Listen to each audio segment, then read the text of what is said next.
Hello, everyone. The City of Southport Board of Aldermen, the June 28th, 2023 Conditional Zoning Text Amendment Workshop meeting is now called to order.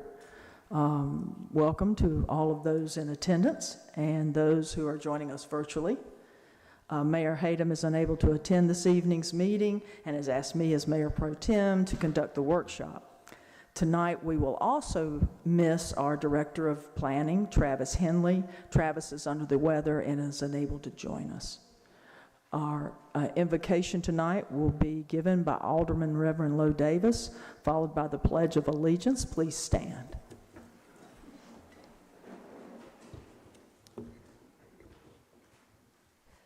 Let us pray. Most gracious Lord, we thank and praise you for all the blessings that you've given us and given this city. Tonight, we ask three things of you. First, open our ears to hear, our eyes to see, and our hearts to understand. Second, Lord, we ask that you guide us to have patience and understanding and wisdom in all our dealings with one another. And third, Lord, we ask that you keep us forever and constantly mindful that in making us in your own image, you gave us, your people, stewardship over your creation. May we always gratefully preserve it for everyone now and for our generations to come. Amen. I pledge allegiance to the flag of the United States of America and to the republic for which it stands, one nation, under God, indivisible, with liberty and justice for all.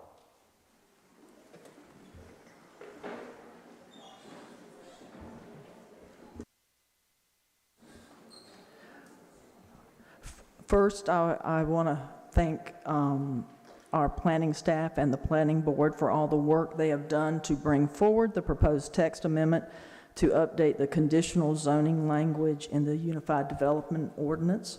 For those new to the conversation, the workshop agenda tonight includes a PowerPoint presentation by our Assistant City Manager, Dorothy Dutton. In addition to all that Ms. Dutton does for our community, when she joined the Southport team, she had previously served as a municipal development administrator and had 9 years of experience in zoning and permitting. We also have our city planner, Maureen Meehan, here to help with any questions. For the sake of clarity, if there's a question this evening that the staff decides they need to consider additional information to provide a complete answer, the staff will follow up with that individual and add the information to the next conditional zoning community discussion. After tonight's workshop is over, if an additional question occurs to anyone, planning staff encourages you to reach out to them to answer your questions, and there will be future opportunities for citizen input regarding this text amendment. Since the text amendment to conditional zoning is an update initiated by staff after recognizing it to be beneficial to the UDO and our community, our city manager, Bonnie Theron, will serve as our workshop moderator and guide our discussion this evening. City manager.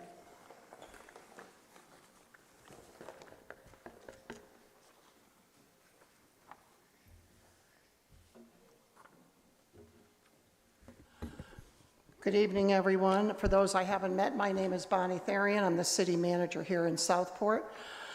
Before I start, I did just want to say one quick thing. A lot of times I've heard when this topic of conditional zoning comes up that, oh, this is the staff's fault and the staff didn't do this and the staff didn't do that. I just want to make sure everybody understands the role of the staff. I mean, Conditional zoning was something in my first meeting that was brought up by the board saying, hey, could you take a look at this and give us the pros and cons? And so that's what we're following through on. And, you know, just so people realize, the staff reports to me, and then I report to the board.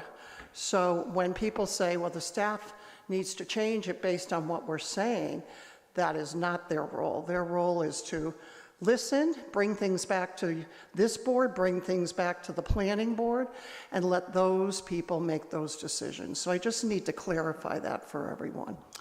So as the moderator for tonight, I just want to give you some guidelines I think it's important for all of us to use.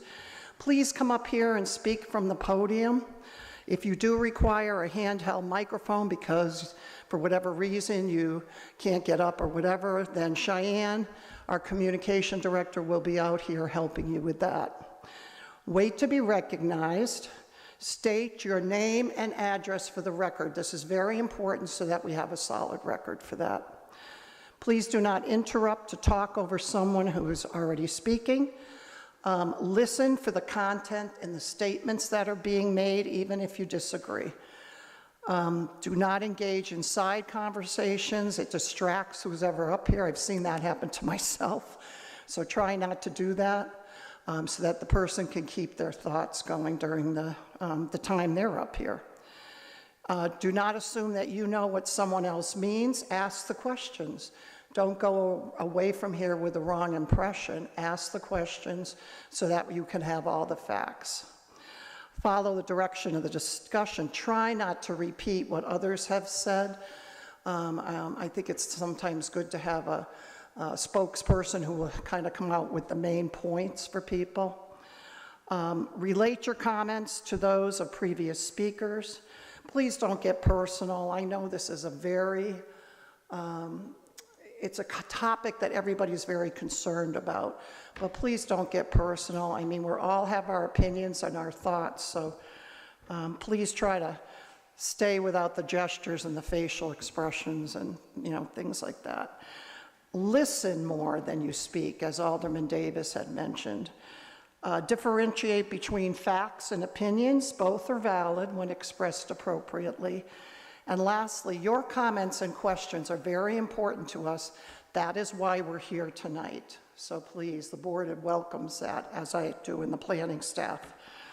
Now, I know some of you said, you know, we've seen a lot of PowerPoints. We don't want to see any more PowerPoints. But this is being viewed by a lot of people who maybe this is the first time they've heard about conditional zoning. So it's only fair to them that they see a PowerPoint. I've told the staff, make sure you bring the level down so everybody can understand it. It's a very difficult topic. So Dory is going, the assistant city manager is going to come up and give you a very brief overview of what conditional zoning is, what the pros are, what the cons are, what it means for Southport, so that at least you have something that you can discuss. And then I will ask the Mayor Pro Tem to ask for questions and comments from the board, and then it will be all your turn to come up and ask those questions and the comments, and so we'll go from there. So, Ms. Assistant City Manager, it's your turn. Thank you. Thank you all. Thank you all for coming tonight. It's a lot of information, so Ms. Therian is correct when I had to downsize everything, but hopefully this will be pretty concise for you. Let's see. So the main question that our board asked us to explain tonight was what the difference is between conventional and conditional zoning. There's actually some big ideas that are different and then some not so big ideas, but the main issue or main benefit is that there's more public input provided during the conditional zoning project or process. There is a requirement for a public meeting as well as a public hearing. In addition, it provides more flexibility on behalf of the board and the applicant. So what that means is sometimes the board can negotiate for certain things that the community wants to see, or the applicant will ask questions or ask for a little bit more density when the board can negotiate for that, and is only at benefit for both. Individual standards or ordinances are adopted for each project as opposed to applying standards to a whole zoning district.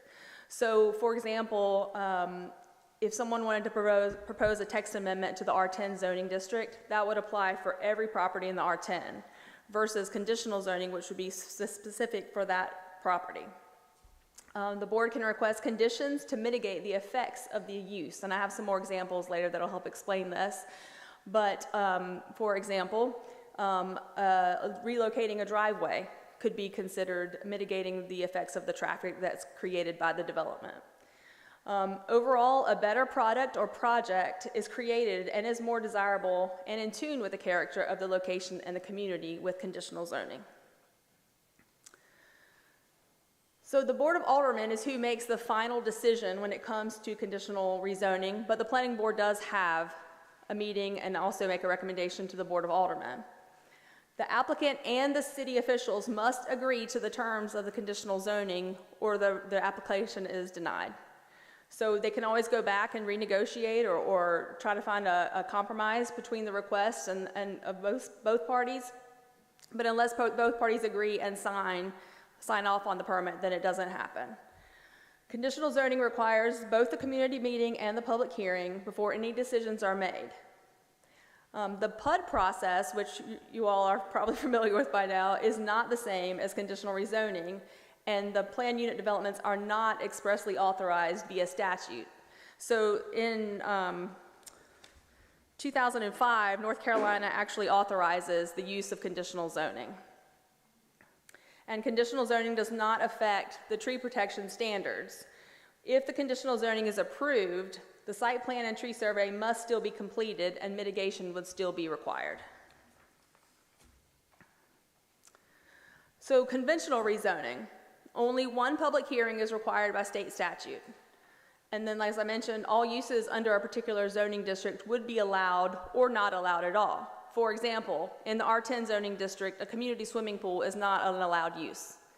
So that would exempt any community that wanted to have a swimming pool from having their pool. They would have to go through a special use permit. On the other hand, a conventional fast food restaurant is allowed in the central business district. Now, everybody doesn't want to see a McDonald's in our downtown area, and we have conditional zoning for commercial uses right now, but that's just an example. It's not necessarily in the character of what we would want to see. So I've got pictures here of Oakton and the hammocks, and conditional zoning could have helped mitigate the public concerns with these. I know there's more recently with Oakton. The driveway on Stewart was a big concern, which is, I know it's hard to see, but it's right up here. Not only goes right across to a residential driveway, but there's lots that face Stewart Avenue that needed that access to access their property and to be able to access the amenities in the area. As far as the trees, the cluster, or if a conditional zoning or cluster mix was allowed, then more trees could have been saved because they could have designed the lots differently. And also with Oakton, I know there was a lot of public requests for them to the board to just deny the permit, and they were not allowed to do that. So with conditional zoning, the board does have discretion to deny permits if they don't think it's in character with the neighborhood or with the community. Can you explain why they could not deny it? Yes. So that type of application was a conventional subdivision request, and it's a legislative decision, but it's an administrative decision also. And what I mean by that is administrative is there's very strict requirements. As long as all those requirements are made, the board does not have the authority to deny it. Yeah. So Cades Cove is another one it's relatively new. Public concerns were traffic impacts on Robert Rourke Drive, additional access onto 14th Street, and then the whole public versus private roads and gates and all these things. So if any of these subdivisions had gone through conditional zoning, there could have been a lot of things negotiated that would have a different outcome. One would be a different or additional access point, like for Oakton. For the Cades Cove area, Robert Rourke, there could have been additional turning lanes that were requested or stoplights. And if desired, the city could always ask for a contribution towards infrastructure as long as the infrastructure is also being used to support that project. So I just created an imaginary scenario to kind of walk through some of this. So a developer or applicant is proposing a new subdivision on approximately 20 acres. The assigned setbacks for the property are 25 feet in the front, 15 on the sides, 20 on the rear, and the minimum lot size is approximately 20,000 square feet, which would will yield approximately 44 lots. So hypothetically an R20 subdivision. Required open space with a traditional or conventional rezoning is calculated at 0.02 times the number of dwelling units. So at 44 lots or dwelling units times the 0.02, it's only going to yield 0.88 acres of open space, which is not true for PUD, by the way. So for conventional, all lots shall conform to the dimensional standards of the zoning district that's underlying. So if it's R20, it has to conform to all the standards of the R20 zoning district. As long as the plan meets the standards as set forth in the Unified Development Ordinance, the applicant is not obligated to provide anything additional or meet special requests by the board. The final product could be the minimum required, which is just sidewalks on one side of the street, the basic open space calculation, minimum number of egress or ingress points, and then all the dwellings might look the same, the lots might be the same, there wouldn't be as much character. But for conditional rezoning, the applicant could request a waiver, so to speak, of existing standards in exchange for almost any type of feature or condition that the board would like to see. So it could be amount or type of open space, the design of the neighborhood, the housing types, or community amenities. Another item the city might choose to negotiate is another sidewalk, so sidewalks on both sides of the street, or connecting a neighborhood to an existing sidewalk to connect two different neighborhoods. They also might ask the applicant to provide a contribution towards extension of services that would serve that subdivision as well as others in the community. That includes water and sewer lines, electrical service, or even offering or donating land for a new fire substation or an electrical substation. And the board has the discretion to negotiate those features based on the overall compatibility with our adopted land use plans, our impacts to the community and benefits to the community. That's all I have, unless you have more questions for now. Mayor Pro Tem, do you want to go and ask with the board? Yes, ma'am. Alderman Allen. I'll start down at that end. Thank you very much. I'll just ask a couple of questions right now. I don't want to hold up the public's input for long. Dory or Mo or Bonnie, whoever can answer this. Once a conditional zoning is approved, can it be modified? It can be, but you typically have to take it back through the same process for approval again. There has to be additional public meetings, and you go through the... So you'd have to resubmit a revised plan? Yes. A development plan, whatever it is you're changing, you'd have to submit a plan that shows that and go back through the entire process? Yes, sir. All right, and then there's been a lot of conversation about non-contiguous open space provisions relative to CZ. Can you talk a little bit about that? As far as whether they would be allowed? Is that allowed? I was under the impression that was not allowed, but I was conventional told by someone zoning, it's not. rezoning, it would not. I think it's discouraged in our regular UDO. Mm-hmm. But I would imagine that for developers, they could request it for consideration. Just as they can request anything. Sure. Okay, I think that's really the main things. Let me just real quickly too say something about timing. A lot of people have asked me, why are we hurrying this through? Why are we doing this now? Why is it such a rush? And it really isn't a rush. We've actually been talking about this since we started the last review of the UDO that we approved in 2020. And we started that review in 17 or 18, I think. it was conditional zoning for both commercial and residential was originally in the draft UDO. And we pulled the residential out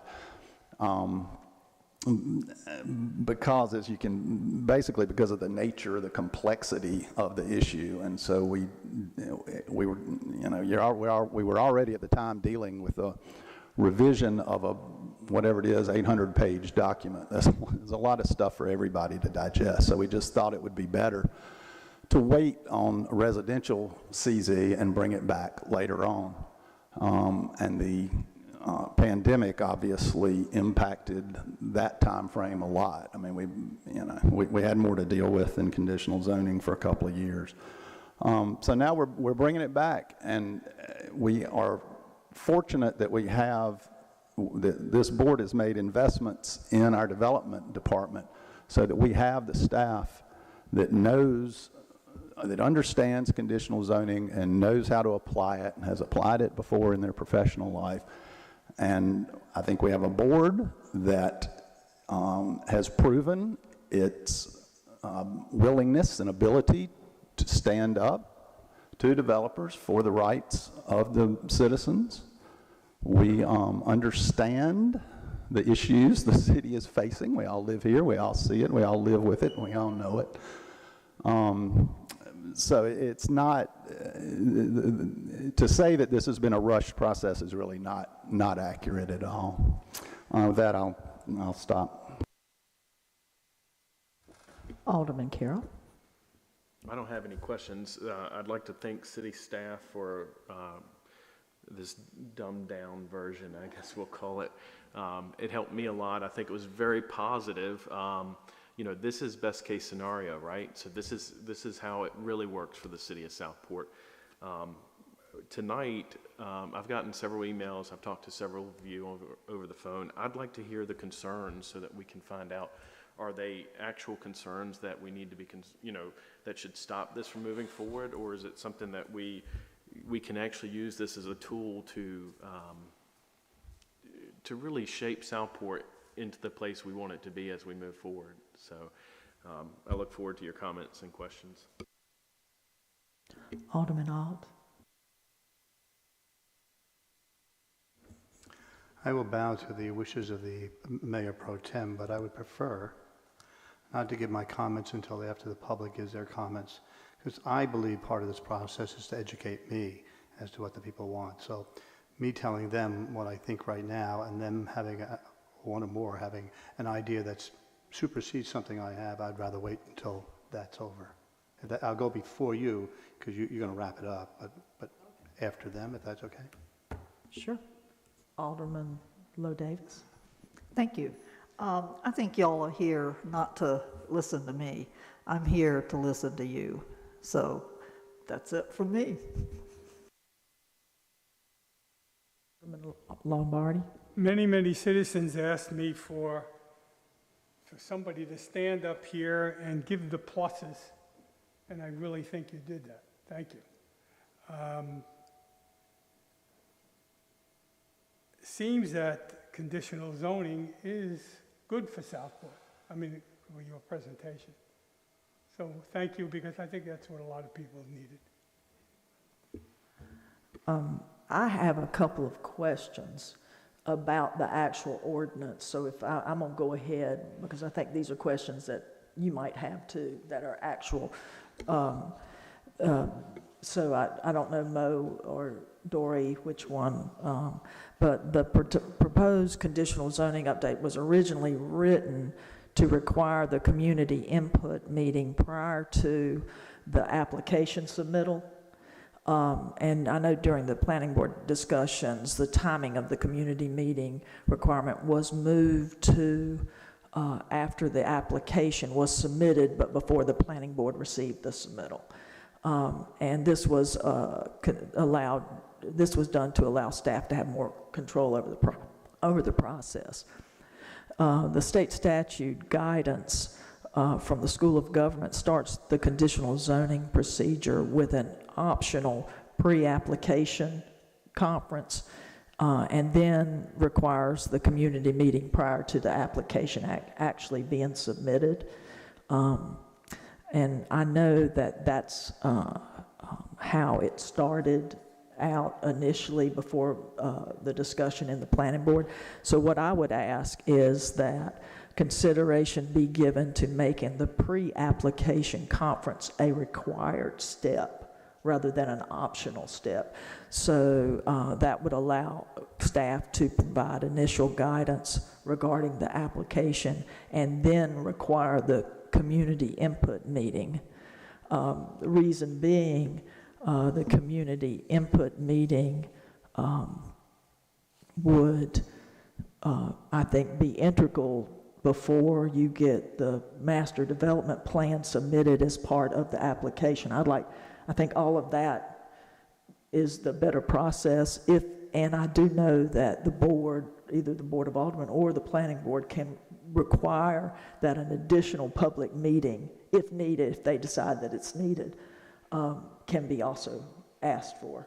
So I was just going to add, having the public input meeting prior to the planning board allows the planning board to hear concerns from the public and for the applicant to go back, so to speak, to the drawing board and try to address some of the concerns before they move it forward. So it does save our board's time and hopefully the process a little bit of time as well. And I think the applicant, I mean, this is all a voluntary process and is much more stringent than just doing by right zoning.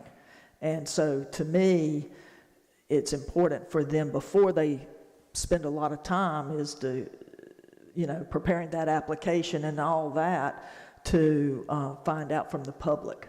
So that for me, I would like to see that as a change in the process.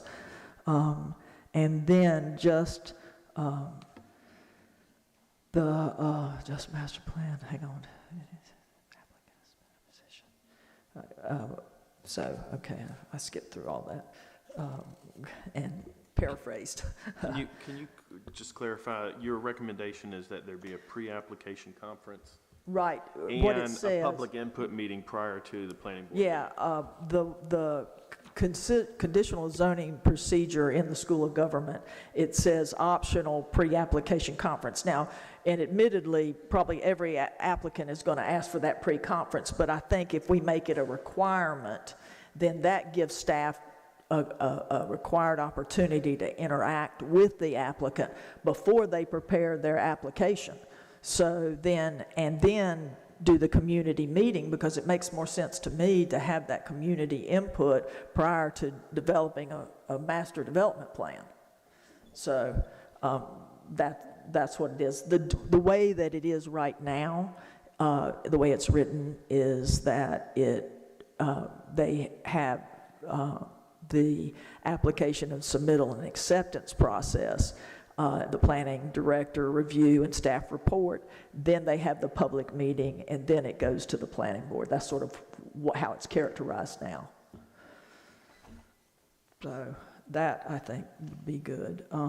Also, just from, this is just a housekeeping item. I know I'm very excited about what y'all are doing with Appendix A and redoing Appendix A so there can be clarification. I know that we've had several situations where it wasn't quite clear what applied to what.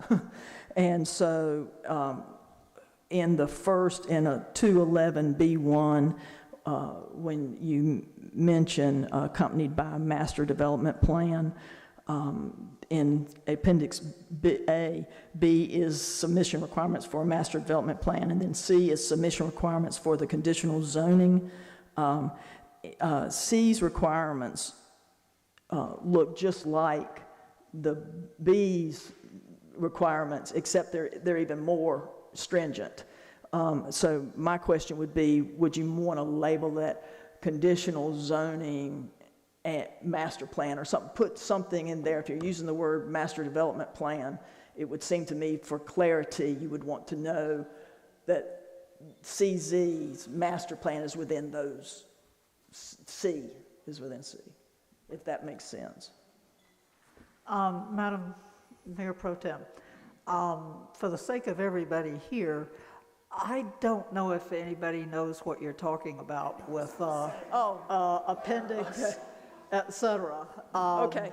How and where can everybody who's here get a chance to know what the heck this is?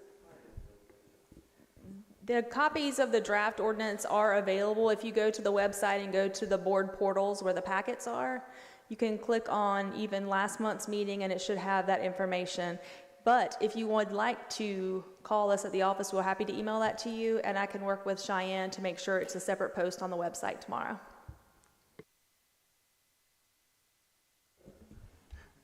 Are you done, ma'am? I got one more thing. Will CZ eliminate PUD? Will it take its place, or how does that work?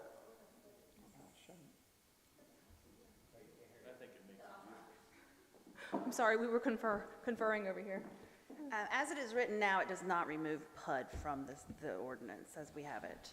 But would CZ not render PUD It would. I think somewhat it would be- useless and yes. redundant? It seems like it would be more beneficial for the landowner to use the conditional zoning over the PUD. Yeah, I mean, Yes. my position would be that if CZ is put in, then PUD would go away. And of course, that's up to the board and the public to decide if that's what suits our needs best, is to remove that. That would just be another text amendment. Mayor Pro Tem, you jarred my memory. So I do have a question for staff. And that is, we're told that conditional zoning offers the citizens more input into the process. We've just gone through 3 years of a PUD process. Hundreds of people coming in here. Sorry. Hundreds of people coming in here telling us not to do something. Hundreds. I counted maybe 10 people. I could be off. I counted 10 people who said, no, we need to negotiate, we need to change the whole look of this whole thing. If hundreds of people coming in here over the course of 3 years didn't cause enough input to change the outcome, how would conditional zoning give the citizens any more input other than a meeting before the application is filed, which the builder has no obligation to do anything except toss it in the trash as long as he's checked the box? He has no other obligation.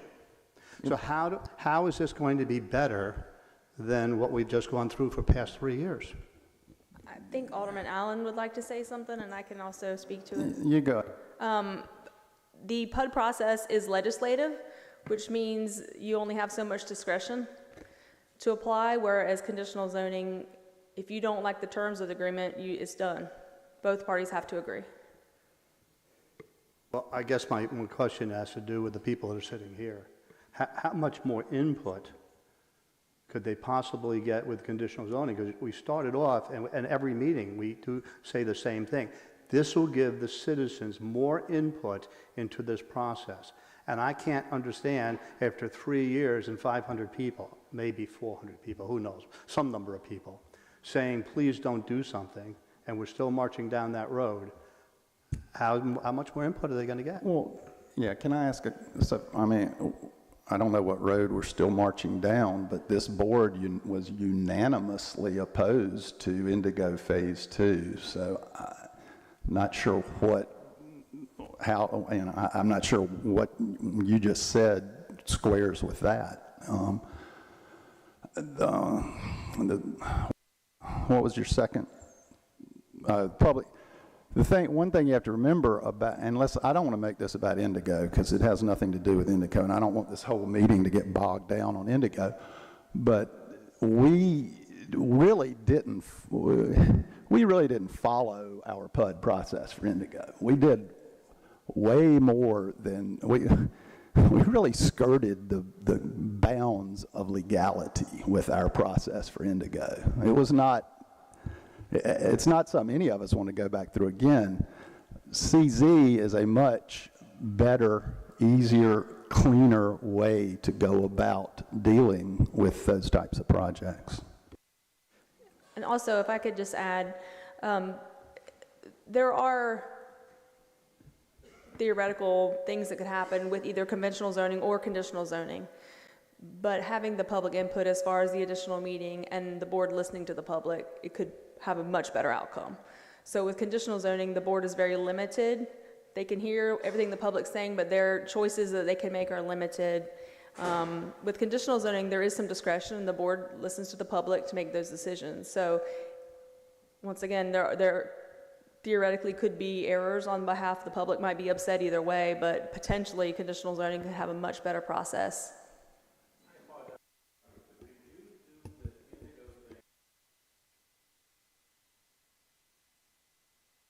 Sorry, sir, we can't do that right now because you need to be up there because you got people watching from home. So if we could just go into the public maybe, then we could start that. I don't know that we're there yet, but, you know, one of the examples, perhaps you could help me with, Dory, is as it relates to Oakton, because I was the only person willing to put the city in a questionable and in legal jeopardy. I'll take that, but I was the only person that did that because I thought that their direction was not a good direction. We asked them to go back. They were not warm and friendly behind the scenes, is my understanding, and I continued to say, no, it's not the right thing. You did nothing. You know, it's another month, and so how could that have? Let's just talk a little bit about how we could have ultimately done the right thing in that situation. Sure. Through CZ versus the R10. Is R10 R10, yeah. Could I interrupt and point out that when we voted on Oakton, our city attorney explained that we were voting yes or no, did the city staff check off all the boxes correctly. We were not voting on approval of Oakton. And yes, the city staff had done its job and done it correctly. We didn't like it. We didn't like the outcome of it, but that's how the vote went. I was still that one vote. Okay, so for Oakton, I'm trying to go back and forth. A lot of the main concerns, as I mentioned, were on Stewart Avenue and the traffic that it would create along that corridor for the residents that already live there. Hypothetically speaking, if it was conditional zoning, the board could have said, we want you to go back in and reconfigure all the lots so that you have a loop going through and no other exit on Stewart. They could have said, I know there's some issues with stormwater. They could have negotiated stormwater controls a little differently. Lot sizes, I mean, it could have been all sorts of things. The developer could have asked for, you know, 5 or 10 more lots and have the lots be smaller. So the board has discretion as far as meeting their request to compromise and get things that we want. If the public outcry was that we didn't want an exit on Stewart Avenue, they could have tried to find a way around that and give the developer something that we would get something in return. Otherwise, this type of subdivision, there was nothing that the board could have done besides we would be in court to deny the actual project. Our hands were tied, even though the public was outcrying that they didn't want it. Yeah, please. And also, I think it would be, we should note that this is why the public input meeting is so important, because they could have brought this design to the community, and theoretically, the developer should hear what the citizens are saying, what they don't like, and then they can go back and say, it'll behoove us to change this design so we can get the community behind us and, you know, support the development as well. So that's where the public input meeting would help as well. Well, that actually was done with Stewart Street, halfway. Stewart Street was supposed to be an entrance exit. It was. And in a workshop, That's correct. with the citizens asked the developer to make it, well, first they asked for it to be eliminated, but then after that, they talked about making it only an entrance way, so you're not going to be pulling out in front of the speeding cars going down Stewart Street, and the developer, in fact, did that.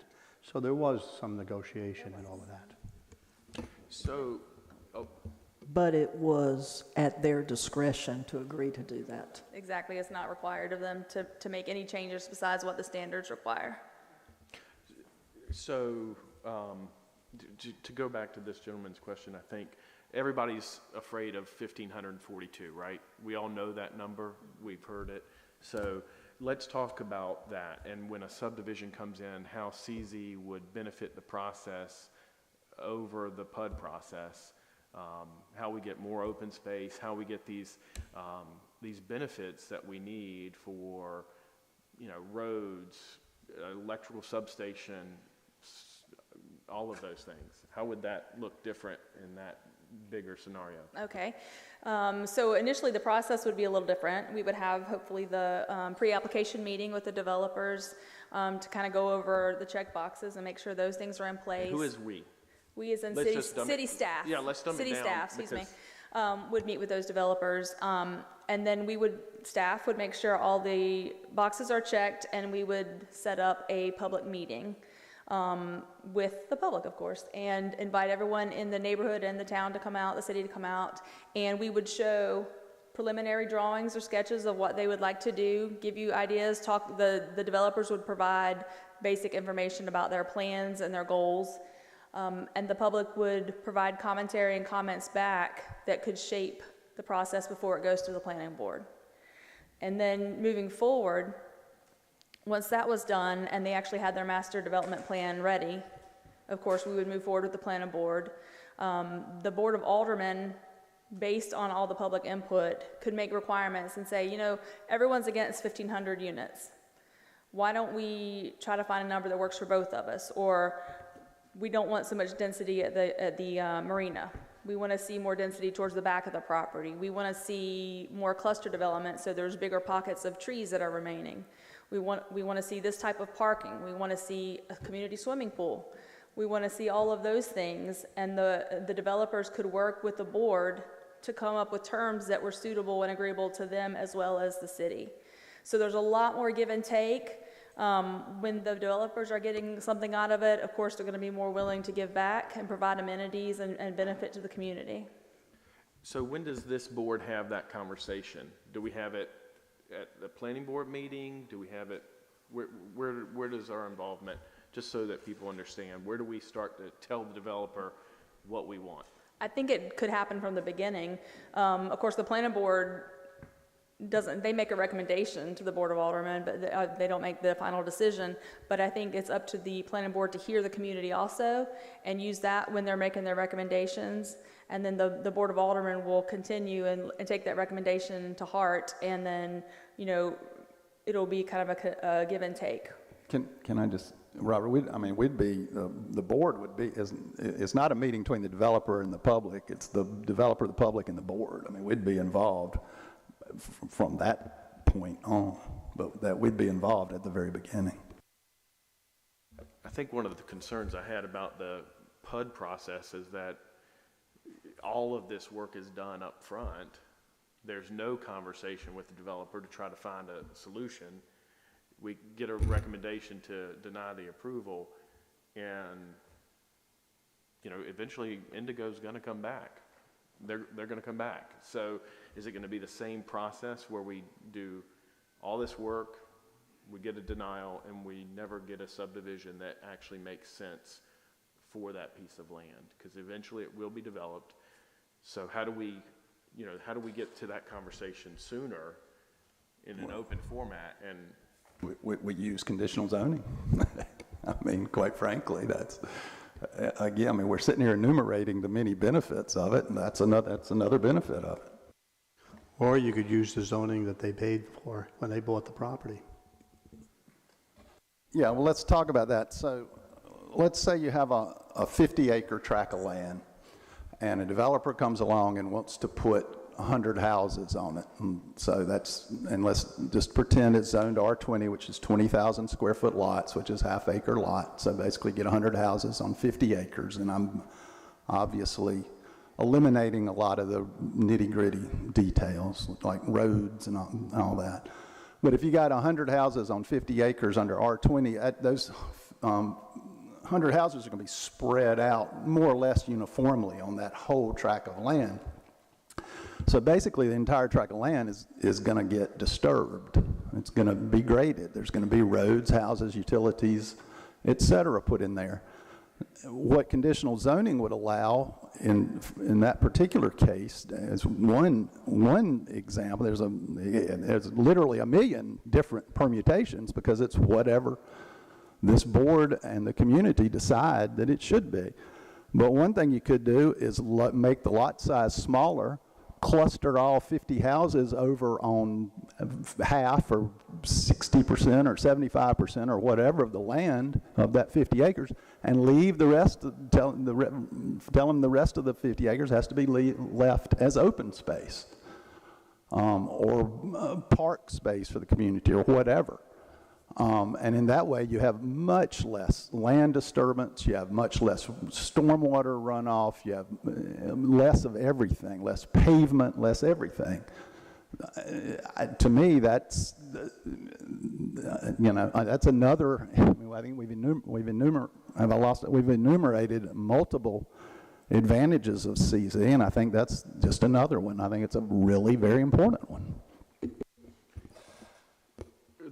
Remind me the minimum lot size right now in PUD. Do you know? 6 units per acre. It's not, no, well, it's 60% 60% of the lot size. of the underlying zoning. That's correct. Okay, thank you. So an R20 zoning would only accommodate 12,000, you could only reduce it down to 12,000 square feet lots.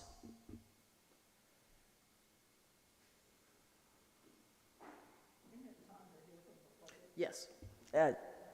Are we good here? Everybody's good? Okay, now, Madam Clerk, if you would open up public comment. Sure. Ginny Prunty.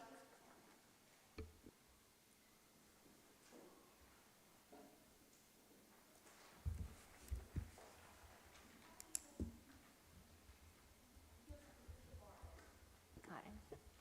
Okay. Well, thank you for having this meeting. Many thanks. Oh, let me stop. I'm Ginny Prunty. I'm at 5906 Dutchman Creek Road in Southport. Sorry about that. I do want to thank the mayor, Mayor Pro Tem, the aldermen, the staff, for holding this public meeting, this opportunity not only to comment, but more importantly, we hope we can have dialogue with you. Just like you are having dialogue, we want to have dialogue with you as well, if that's going to be permitted. I hope so. Also want to thank the staff and the board and the committees, the planning board committee, I mean, for months and days and hours that all of you have given to this, and I do appreciate it. We may not agree on things, but I really appreciate you letting us do this. So Southport is in its third year of the largest number of development reviews in its history. Everybody wants to move here. So I was happy to see that this month in the budget, you all went ahead and approved funding to update Southport's comprehensive land use plan. For those in the public who aren't familiar with the need for this type of plan, this is a state regulation. They require that cities have a plan in order to adopt and apply our zoning regulations. Some call it a master plan, others refer to it as a land use plan or comprehensive plan.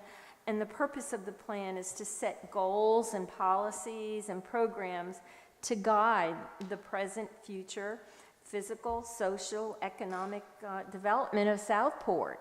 And the key word here for our discussion this evening is future, to guide the future of Southport.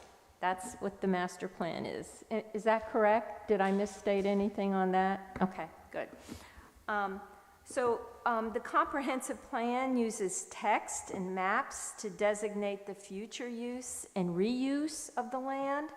And according to the statutes, the plan is intended to and I'll say it again, quote, guide coordinated, efficient, and orderly development within the planning and development regulation jurisdiction. And the statute goes on to state, quote, plans are based on an analysis of present and future needs. Planning analysis may address inventories of existing conditions and assess future trends regarding demographic and economic, environmental, and cultural factors. The planning process requires opportunities for citizen engagement in plan preparation and adaptation. Anytime zoning amendments such as conditional zoning are reviewed by the planning board, the state requires that the completed review include a statement of consistency. And that statement reads, quote, the proposed action is consistent with any comprehensive plan that has been adopted and any other officially adopted plan that is applicable. So the current proposed conditional zoning amendment was reviewed by the Planning Committee based on consistency with the current comprehensive plan that we have right now. If conditional zoning is approved by the Board of Aldermen prior to the update of our comprehensive plan, which you all just voted on, the budget to update that comprehensive plan. So if conditional zoning is approved soon, next month, month after that, whenever, the conditional zoning applications made by developers during this period could be reviewed with consistency with the current comprehensive plan, not the one that we're looking to give money to update. I ask that the Board of Aldermen do not consider the proposed conditional zoning amendment until a review and update of the city's comprehensive plan has been completed. After all, the city just approved these funds, like we said, to update it. Waiting to approve the conditional zoning amendment will help prevent some of the bad decisions made in the past, decisions with consequences that may have been unintended but should not have been unforeseen, decisions that ultimately tied the hands of the Board of Aldermen and were not in the best interest of Southport. Some of these poor decisions were made without asking some key questions, like, well, what could go wrong if we pass that? Or what could possibly happen if we approve this change or addition? Or what loopholes are we overlooking? That being said, and I know you're waiting with bated breath, my question's for you. And I know, Alderman Allen, you answered the question, why the urgency? But my question with urgency has to do with, related to updating our comprehensive plan.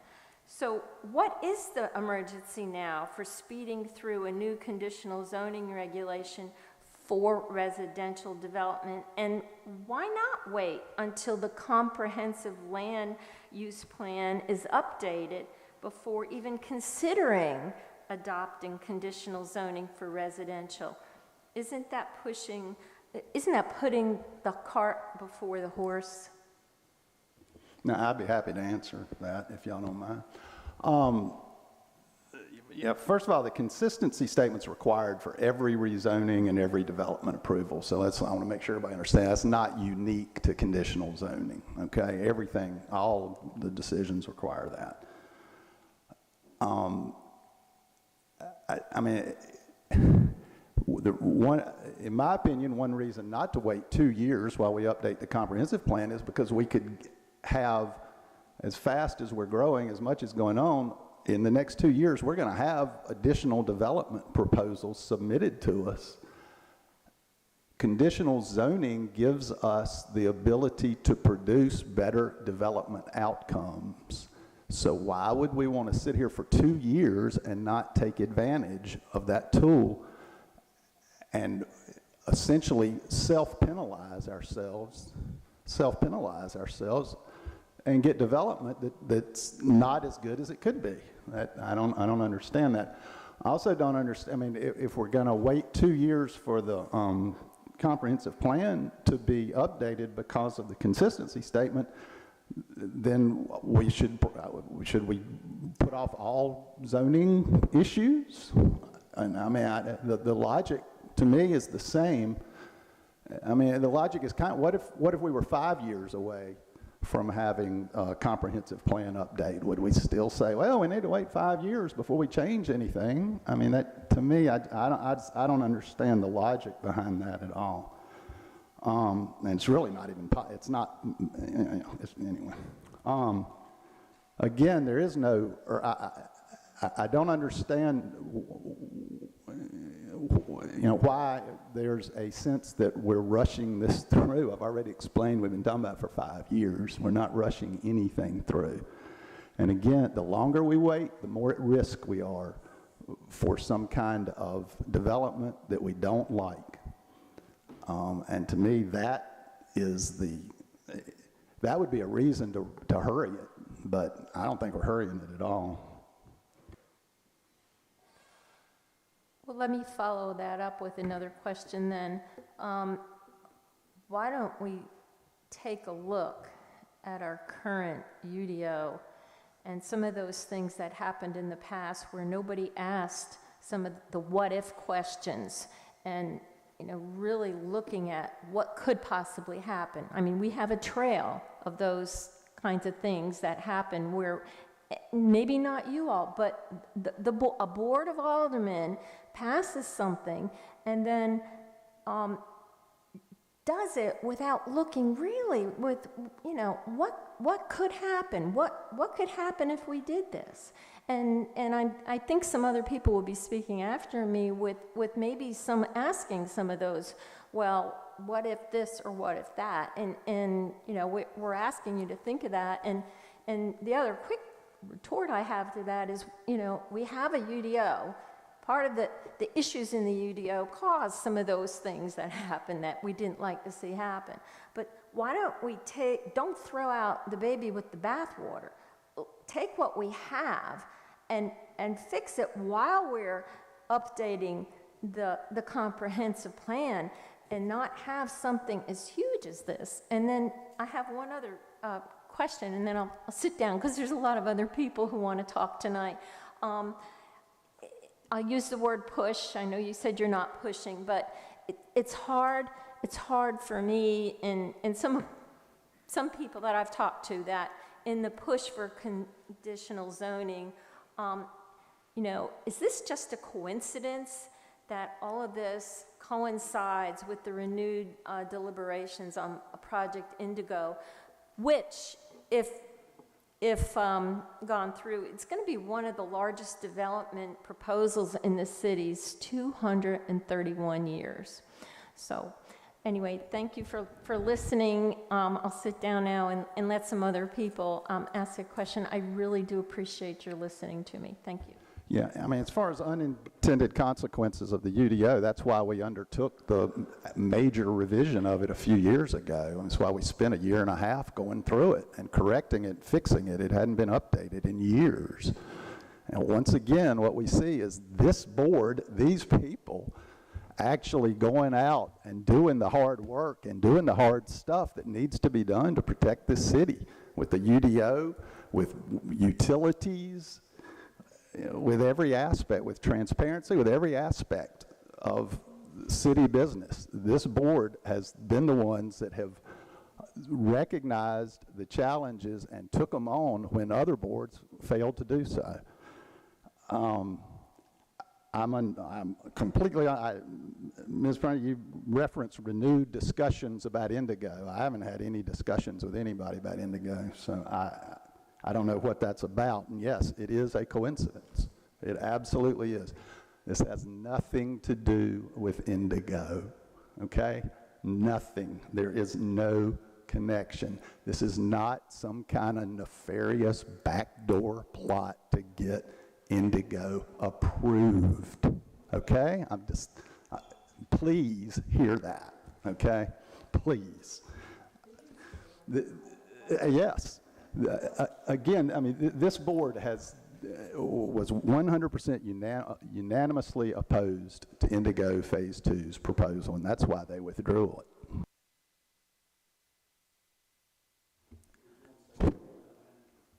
No. Don't burst out loud. I know you get into this, but, you know, please take your time. And Tanya, who's next? Yeah. Francesca Slaughter.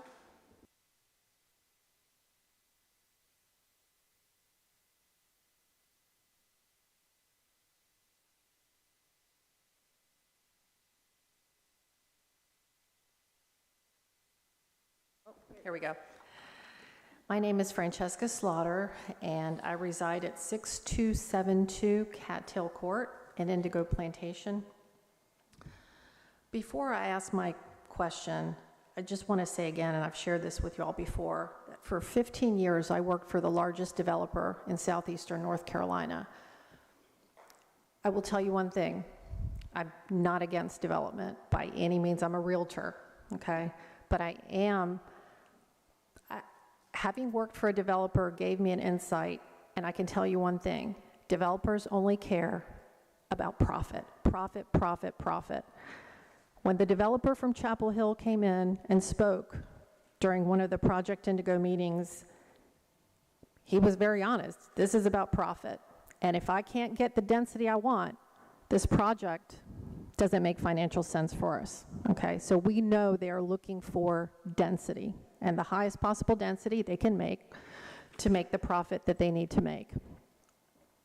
So with that said, my question is, given that conditional zoning gives the aldermen and the planning board very broad authority and discretion over conditional zoning applications, how will you safeguard the citizens of Southport now, but also in the future from future boards, for giving favor to developers or to those whom they have personal and business relationships with? You can't. Thank you. You can't. It's just that simple. History has shown us, if you go back and look at what happened down at the marina and the sale of the old waste treatment plant, if you think you can design an ordinance that's going to prevent a future board from misbehaving somehow, you can't. It's impossible. They're just going to, if a future board decides they want to approve 3,000 apartments on the Ballhead land at Indigo, then, I mean, they're just going to do it. They don't need conditional zoning. I mean, I think but they'll figure out how to do it. The history has already proven that. So, I mean, you can't, to try to craft ordinances that are somehow going to protect you from the misdeeds of future elected officials is not possible. And I totally agree with you on that, Alderman Allen. I agree with you. And that's where, to me, the crutch is with this very broad authority. Because you may have a board like you that listens to folks as they make these life-changing decisions for our city. But with that broad authority comes a lot of responsibility. And I'm sorry you're shaking your head. I apologize. No. I see your mind is made up, so thank you. My mind is not made up about anything. I'm just trying to state.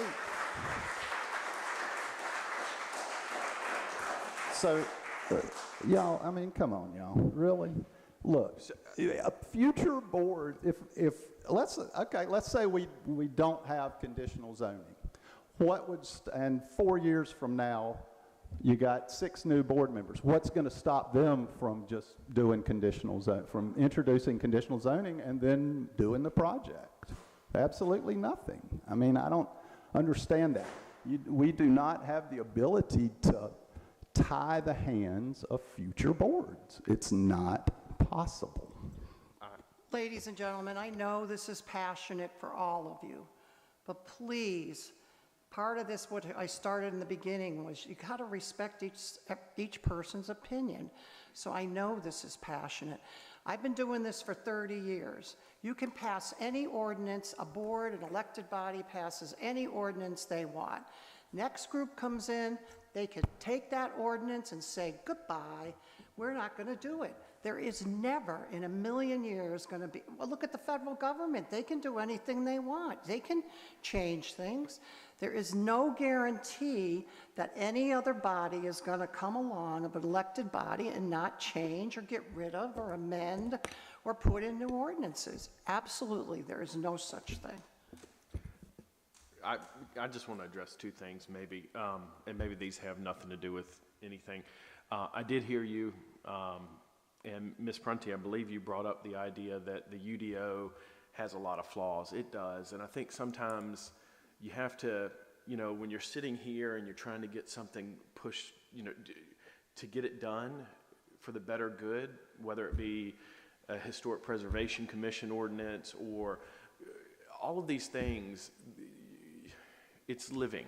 It's a living document. It's something that you get it through, you get it so that it stops a lot of these things like, you know, buildings going up 3 stories in our downtown historic district.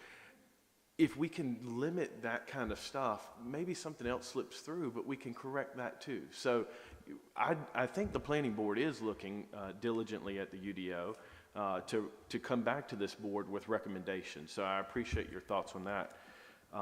Francesca, I think my only comment to you is one of the things I would have liked to have seen during the conversation about Indigo is what is your number? You know, everybody has a number in mind about what's right or not for that subdivision. It's going to be developed. Unless I win tonight. Okay? Unless I win tonight. And that's a promise. I'll swear on the Bible.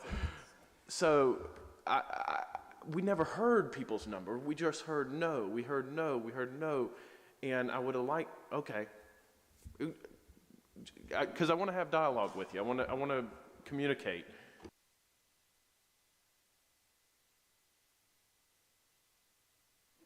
Thank you for asking that, for bringing that up. I think what many of the folks here in Southport, not just people who live in Indigo, is that we would like to see the neighborhood that is consistent with Indigo Plantation. Cluster high density is not consistent with what you see in Indigo Plantation or Cates Cove or Smithville Woods, for example. So we know that what is currently allowed is 2.5 units per acre. That's what they're able to build today, okay? That's obviously not enough. That's nowhere near, obviously, what they were looking for, because we know they proposed that $1,500 or $1,500 number, which, as you know, would double the size of Southport, our little 4 square mile town. Huge, huge consequences to that. So I think what folks would like is simply enforce what's already there and keep it consistent. And let's not bend over backwards for an out-of-town developer. Yeah, I just want to, I love Indigo and I love the larger lots. That is not a modern style of development that's really best for stormwater, for the environment, for, you know, creating large open space. And so how do we get all of that in a more modern development and do something reasonable? And their number may be 500. We don't know. I don't know that anybody knows what the number is, but let's say their number on that track is 500.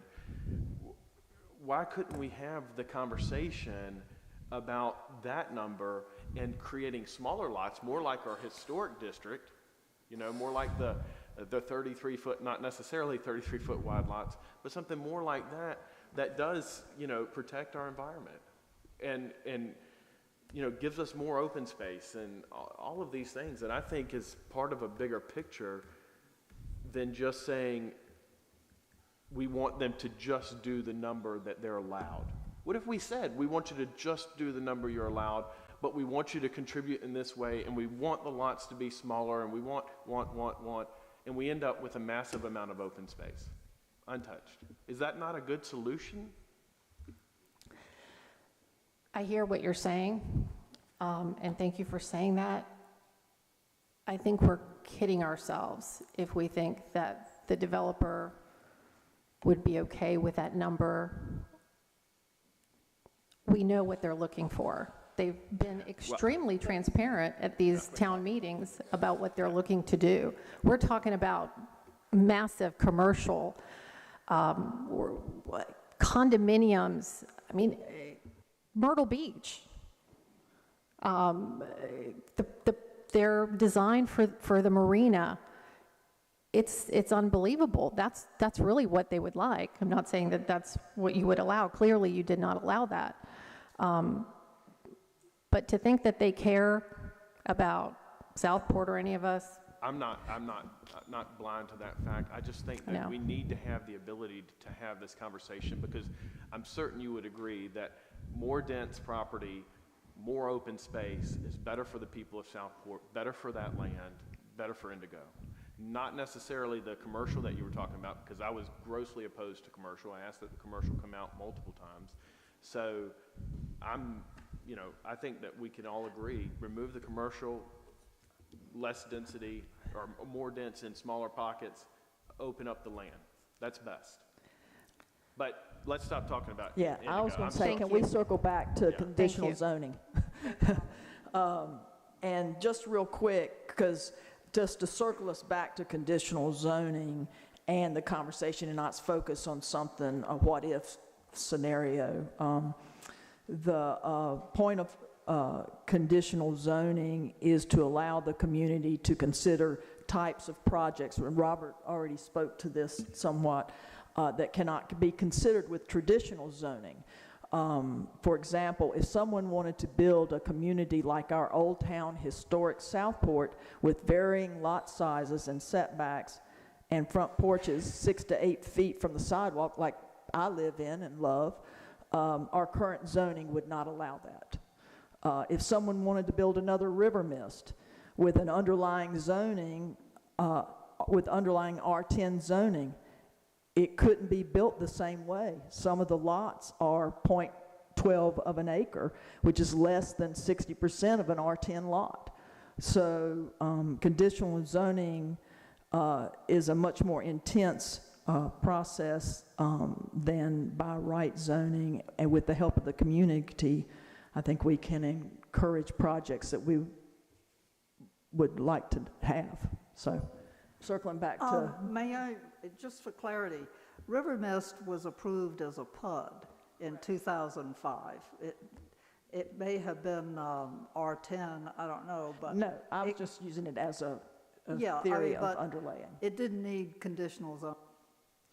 Well, no, what I'm saying is you couldn't make another neighborhood like River Mist on, let's take that tract of land of Indigo. You could not build River Mist like it's built now on that land. And it's 333 homes.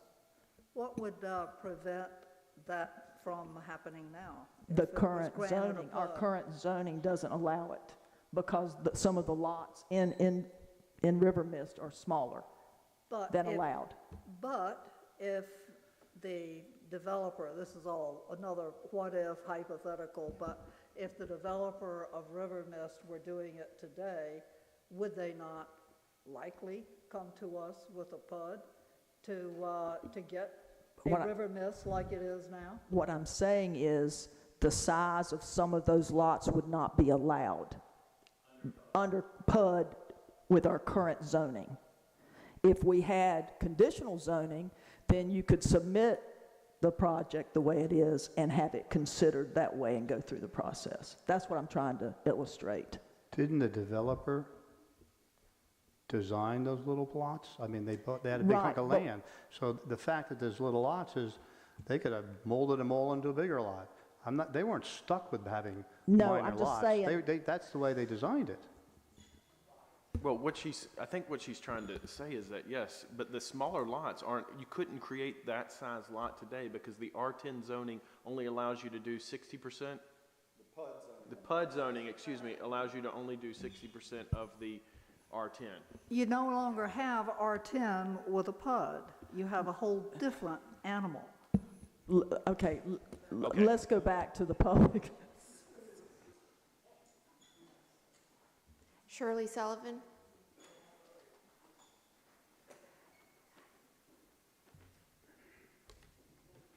Hi, Shirley Sullivan, 5002 Seaward Court in River Mist, and I love my little lot.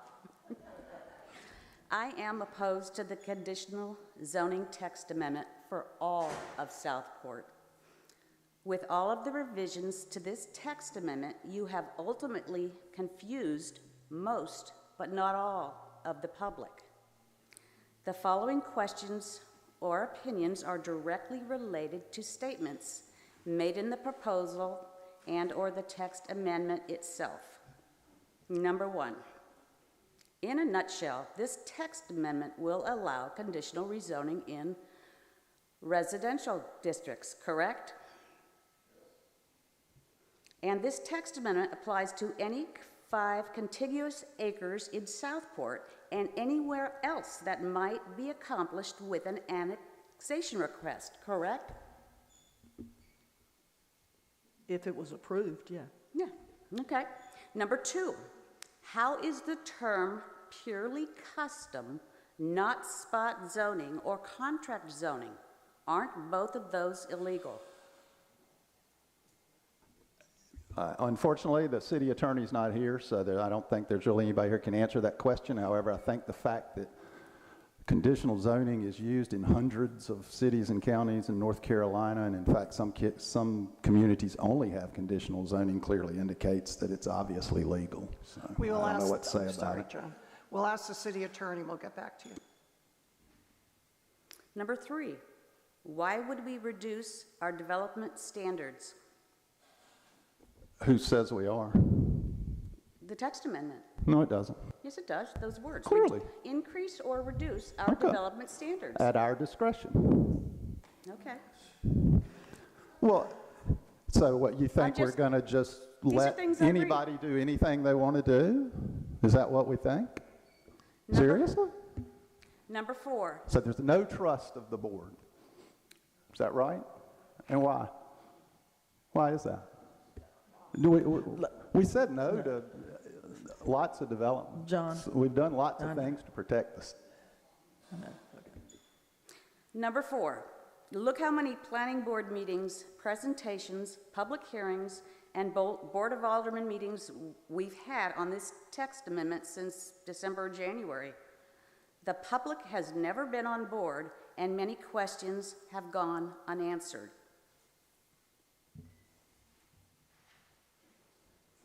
Number 5, saying that conditional rezonings are the most intensive form of development review is quite the opposite of saying conditional rezonings will receive the same level of review.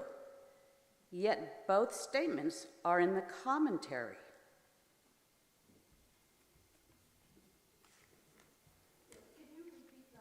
I can. Number 5, saying that conditional rezonings are the most intensive form of development review is quite the opposite of saying conditional rezonings will receive the same level of review. Both those statements are in the commentary in the proposal of the text amendment. Overall, this text amendment to allow conditional rezoning in residential districts is extremely flexible, vague, generic, ambiguous, confusing, and contradictory in its presentation. A text amendment as important as this should not allow such flexibility. It should be readable, understandable, and enforceable. If this text amendment is approved and a landowner chooses to apply for conditional rezoning, this text amendment allows for too much flexibility. It's hard to see how any application for conditional rezoning would not be approved. If a conditional rezoning is not approved, how would the Board of Aldermen, in its discretion, not be subject to a legal challenge?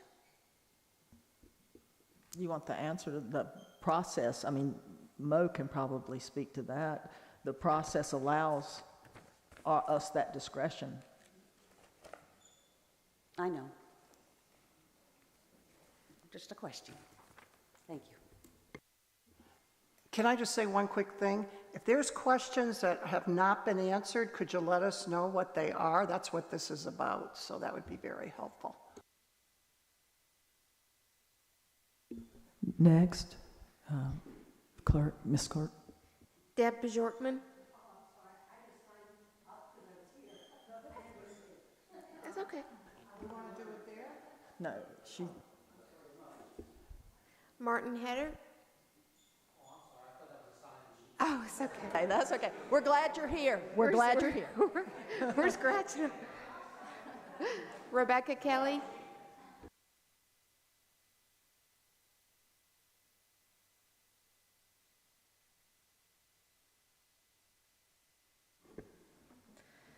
First, I'd like to thank the board and the city staff for all the work that you've been doing on this. I know it's not an easy thing, and we can all end up in the weeds looking at this. So, the conventional rezoning process only requires one public hearing. However, we have already seen in our board, we've seen our board require additional meetings for very large developments in our current zoning ordinances. Oh, I'm sorry. I'm Rebecca Kelly, 5971 Dutchman Creek Road, Southport.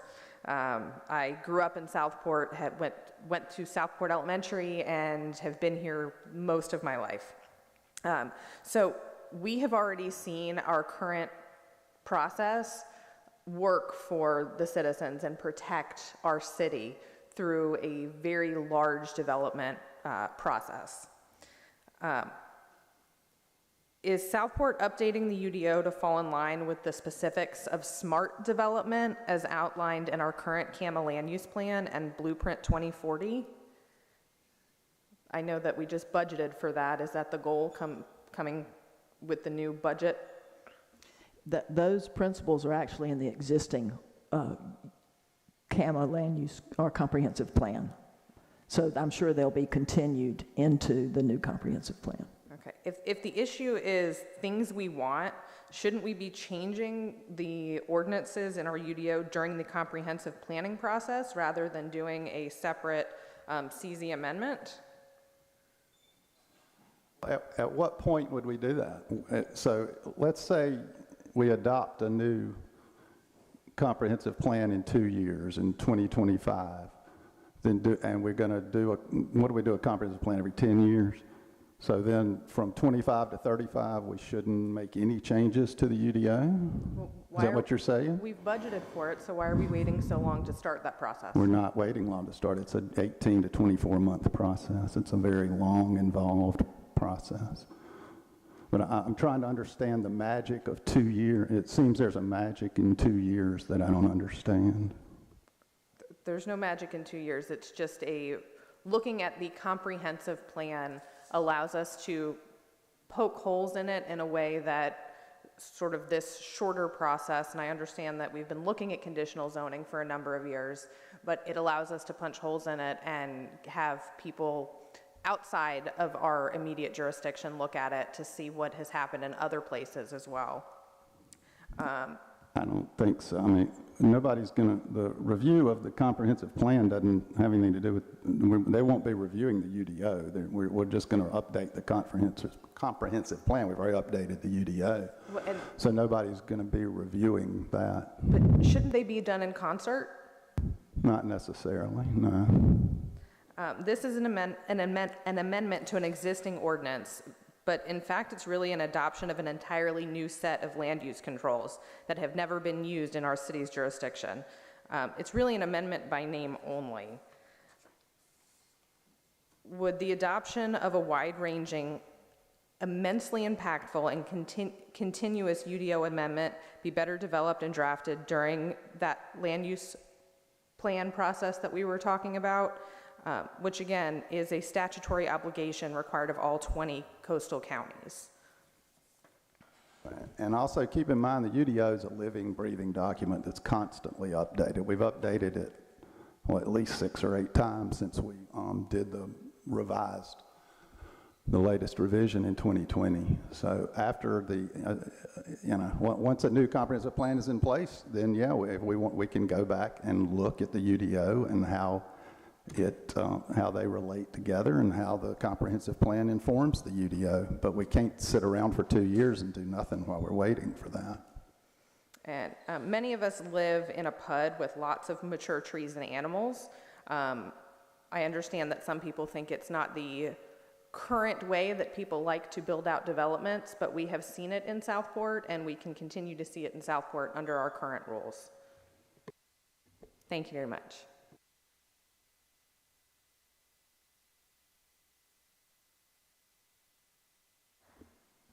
June McWhorter?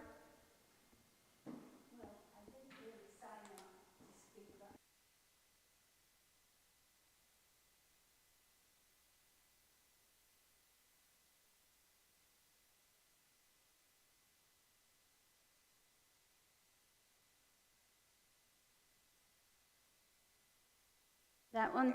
Thank you.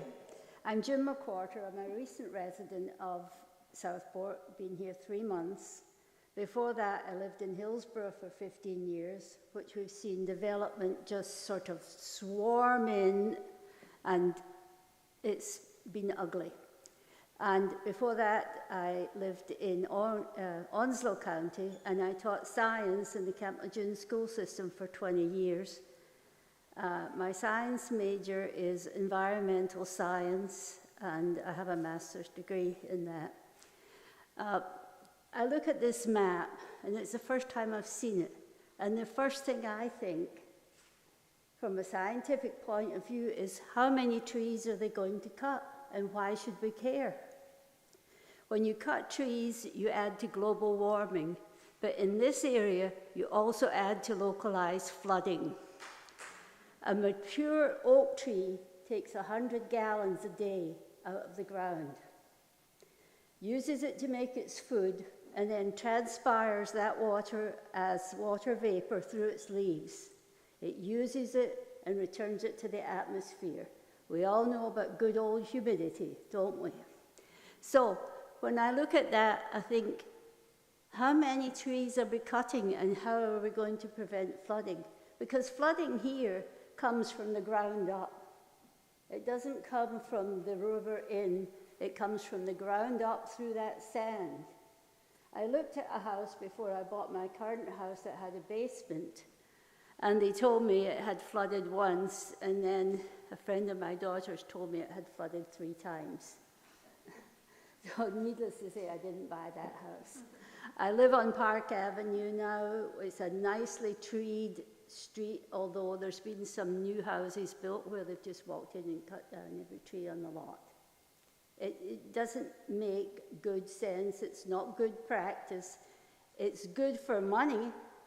You can sell the trees and then clear the land and do what you like. But it's definitely not good science, and it's not good for Southport. That's all I have to say. Thank you. Thank you.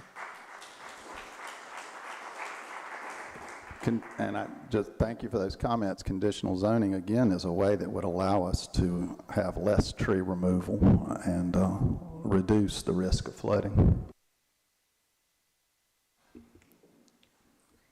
Hannah McDermott? Marcus and Marty?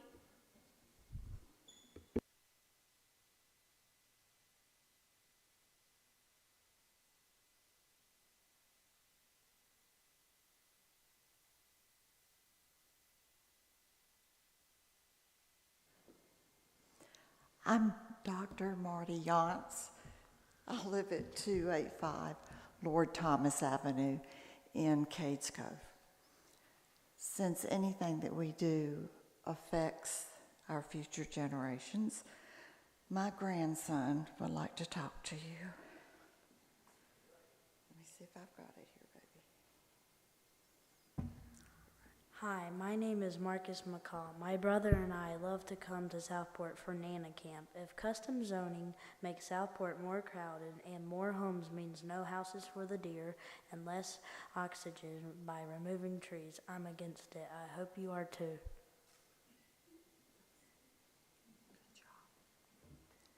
Thank you.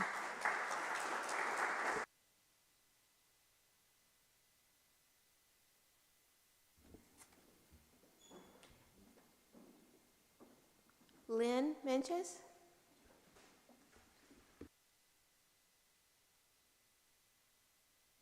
Lynn? I hope I'm saying that right. Yeah, that's Lynn. Okay. Keith Reshley? Jack Gordon?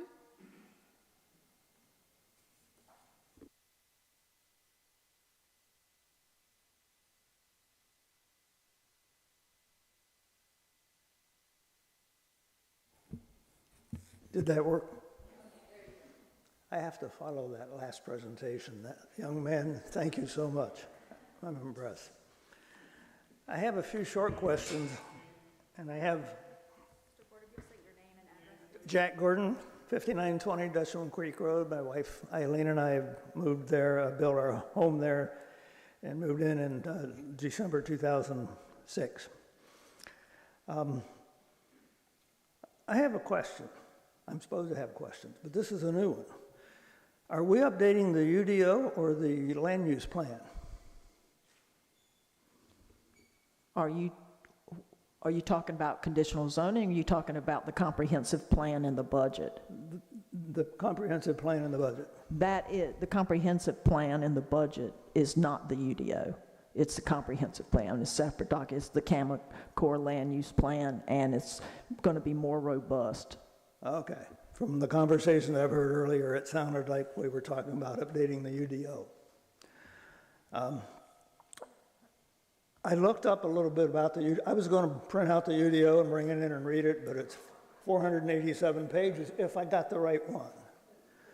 I'm not sure I got the right one, but I found something. First of all, it says, these regulations shall be known and may be called as the Unified Development Ordinance of Brunswick County, North Carolina. That's not it?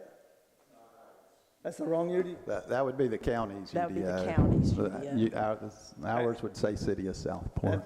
That's throw away the rest of But my it's on questions. our website, or we'll be happy to have it emailed to you. I looked in the wrong place, but thank you. I'm glad Problem. because something didn't gel.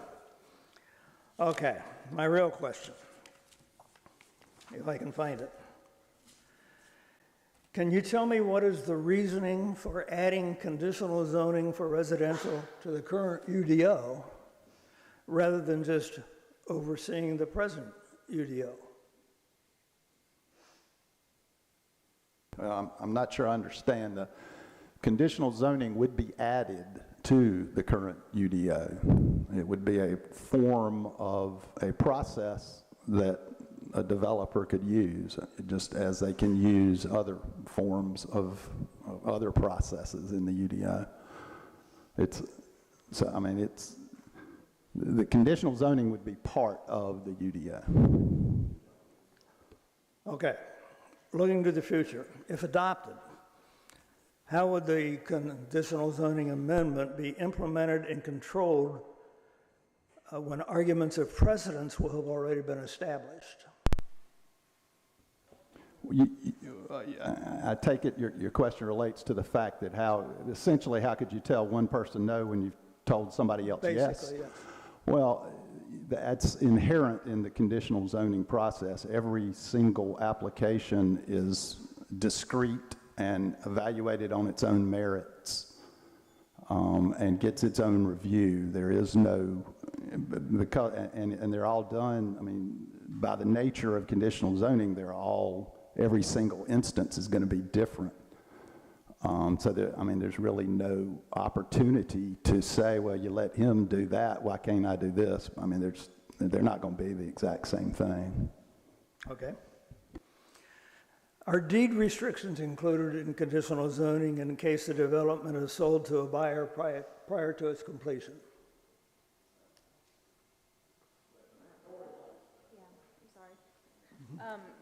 Once the process is completed and both parties are satisfactory with everything, a finding of fact, kind of a legal document gets signed by both parties, and it does get recorded at the Register of Deeds, and it's binding to that property. Thank you. And who enforces the various agreements if the developer just kind of slips or ignores certain elements or kind of reneges, or who enforces that? City staff. City staff has the authority? Okay.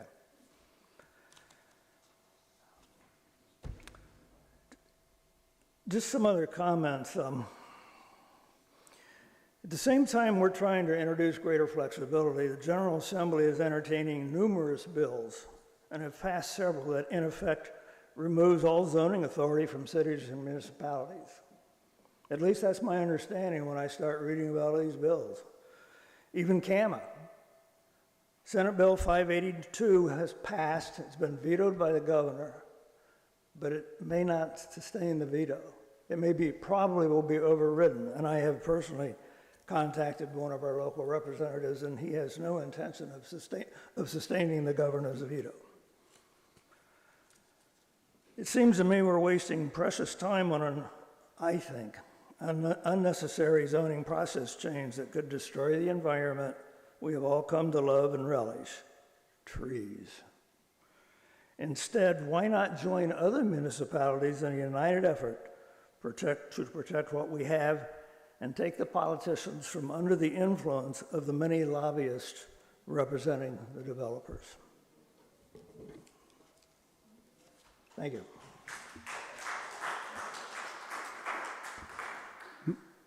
Mayor Pro Tem, can I have Dorothy clarify her response? Just because this came up a number of times from citizens. Rich Old, the developer, has a conditional zoning agreement with the city of Southport.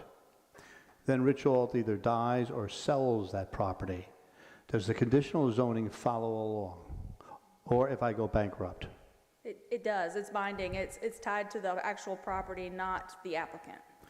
So like when a former board was going to allow 2,200 units on only the ETJ part of the property, that did not carry along because the PUD, I think they were under PUD at that time, didn't have that same regulation. Because if I work it out, and I'm a nice guy, and I work it out with the city, and I immediately turn around and sell it to someone else,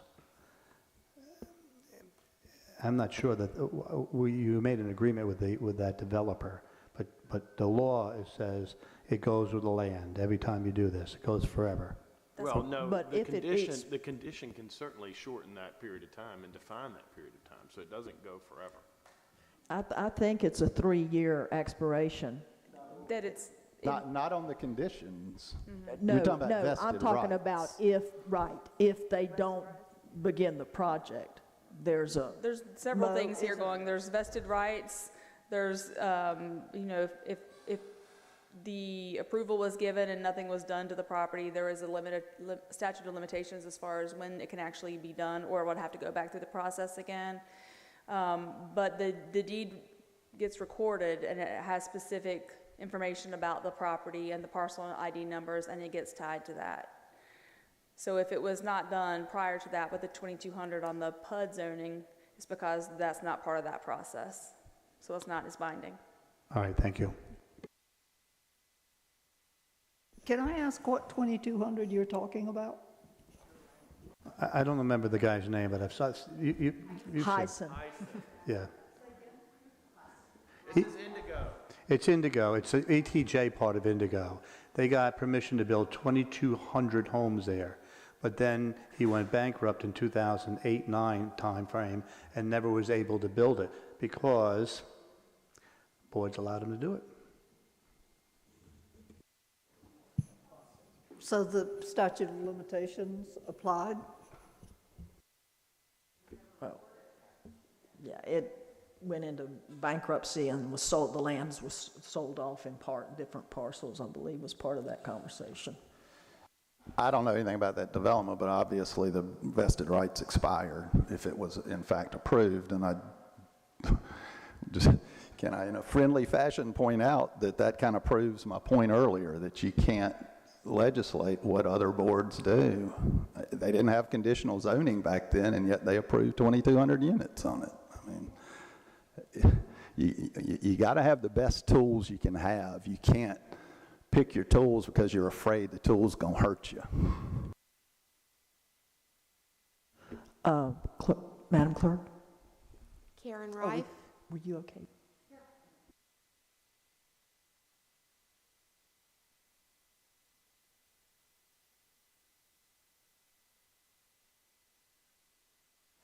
Hello, my name is Karen R. Rife. I live at 5980 Dutchman Creek Road, Southport.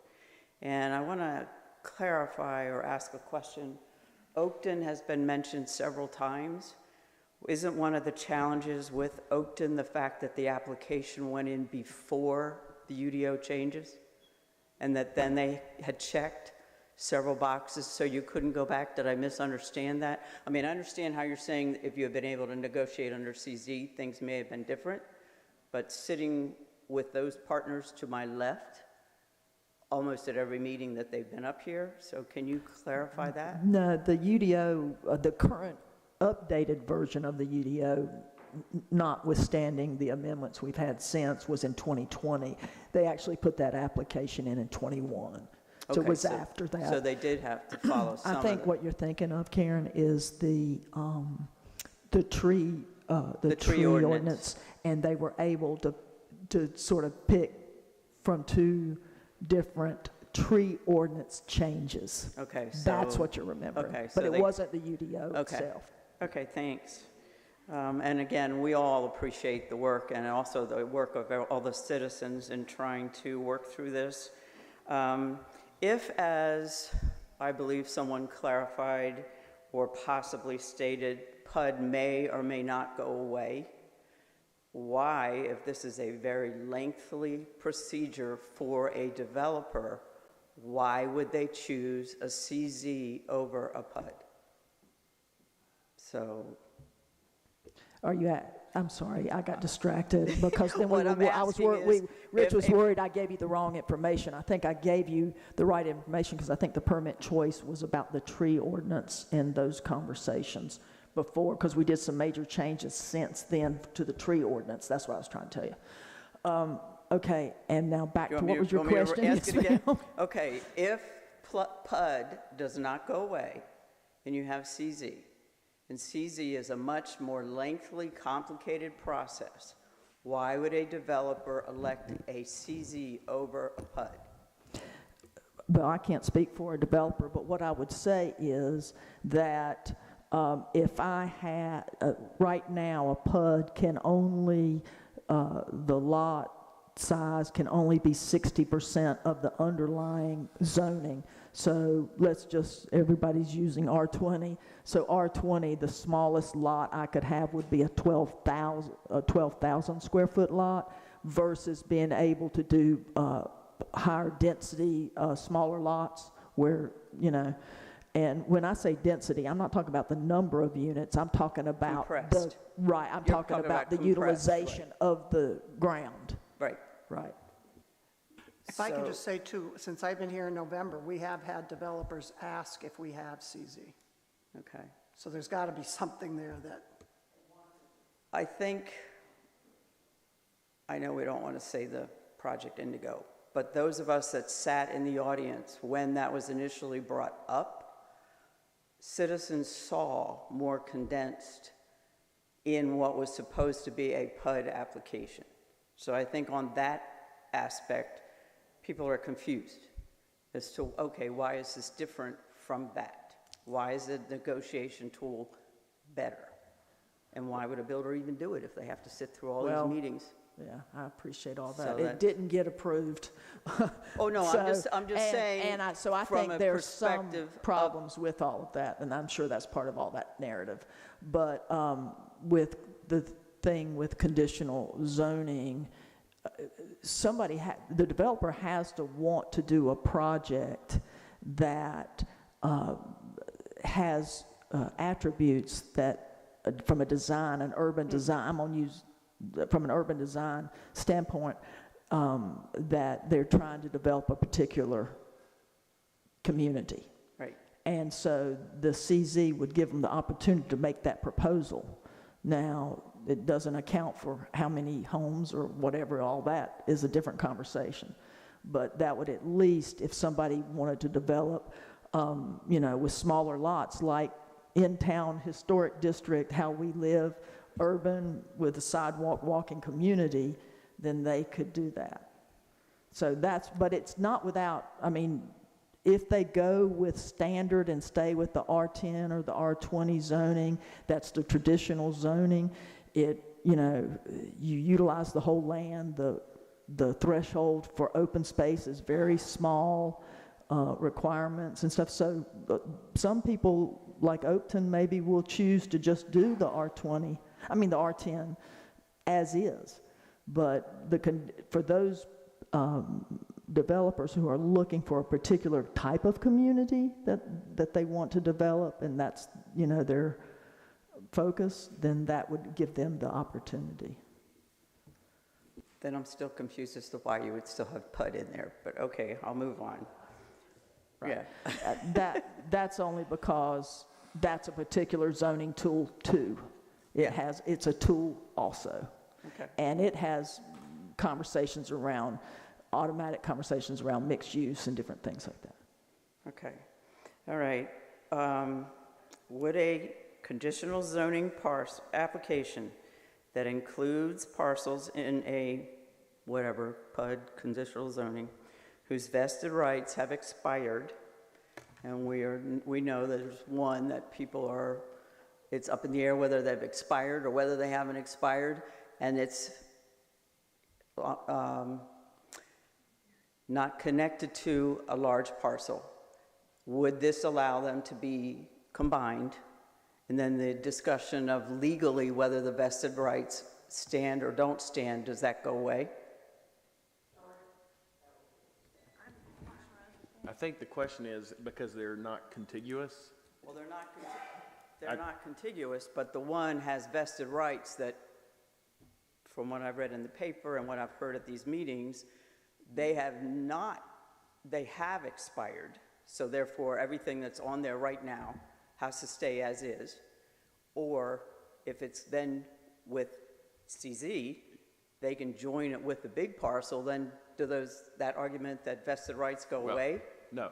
Well, and with the PUD, if we're talking about the same application, even with PUD, this board could have made a decision in those areas to allow something to go in other than what is there today. So even with PUD, that could have taken place.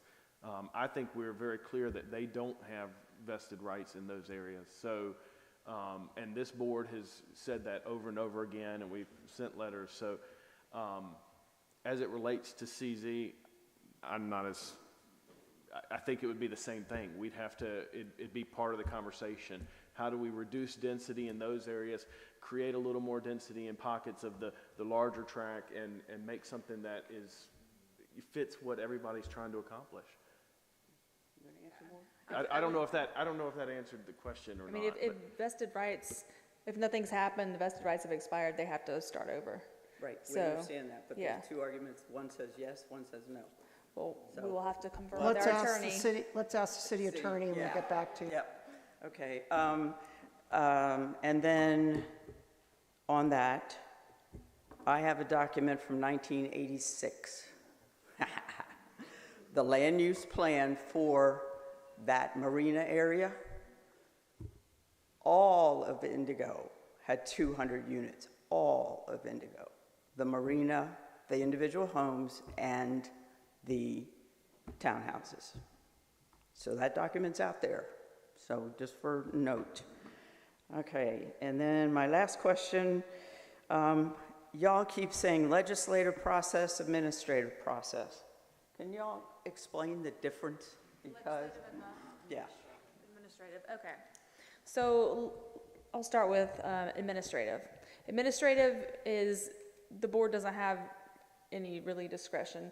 Staff takes the project and reviews it to make sure that all the boxes are checked according to our UDO standards, and the board considers it, but more typically has to follow along with whatever the UDO states that they meet the requirement. Staff makes a recommendation as well. For legislative, the board does have a little bit more leeway, a little bit more things they can consider.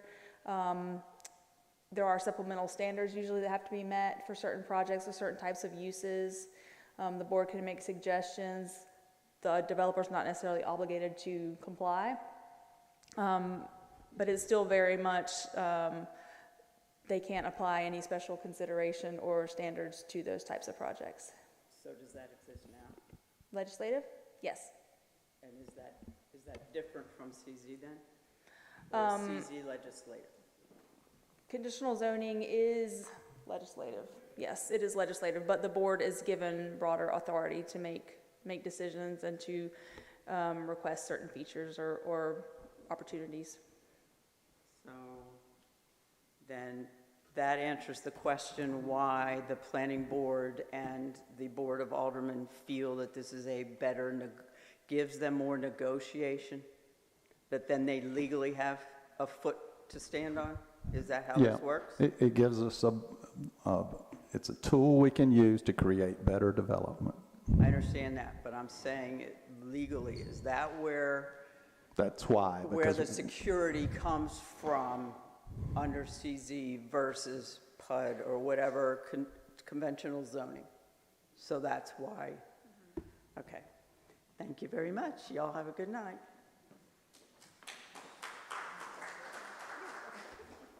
Rich Bandera.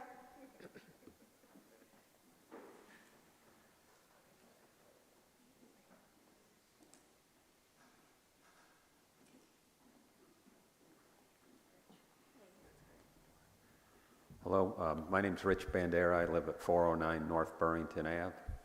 And I've been following the whole process since it started at a committee level meeting when that was introduced by the development director. I was on the planning board when we did not include the residential expansion, and I was fairly vocal about that.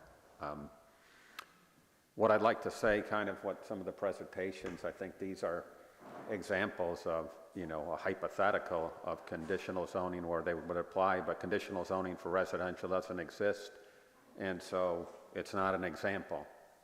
What is an example is the acreage off of Robert Rourke, and with conditional zoning, you know that the land, if anybody understands the whole process of how conditional zoning is even considered at a staff level, is it has to meet the land use plan in terms of, let's say, density.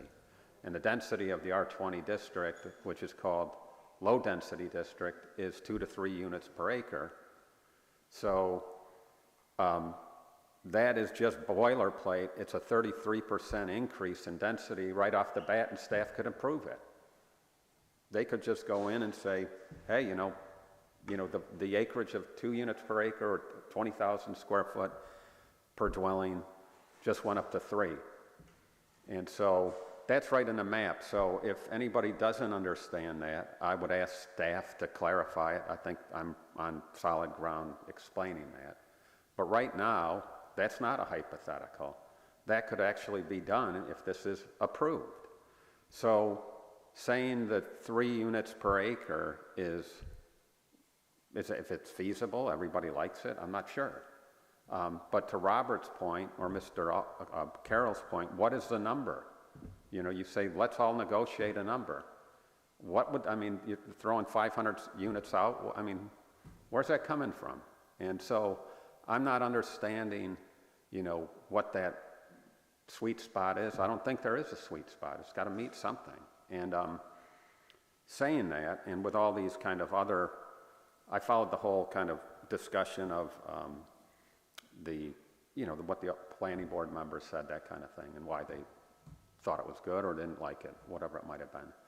But one thing that really struck me, and my jaw hit the floor, is that at the last planning board meeting, the development director, he was very upfront, did all his research, put in a big, bold text block, what towns don't have conditional zoning in residential districts? And it's Oak Island on the island and Sunset Beach on the island. And so why do you think they don't want it on the island? Because that's where they live. They don't want it there. And no one even asks the question why. Jim Lightborn, my neighbor, he's researched the conditional zoning issues in Wilmington. I go to Wilmington quite a bit for work. And all over historic neighborhoods in Wilmington, throughout the Forest Hills neighborhood, they have conditional zoning, and conditional zoning is the green, or I should say the majority of rezoning applications are conditional zonings. And there are no rezoning groups forming throughout Wilmington for this very reason. And you can research it online, and some of the reasons for it are obvious. The developers are coming in, they're asking for higher density. What's happening is land is running out in Wilmington. The comprehensive plan, and it's right in the Star News, you can read it. The planning directors in Wilmington are saying we can't follow the comprehensive plan because we have no more land.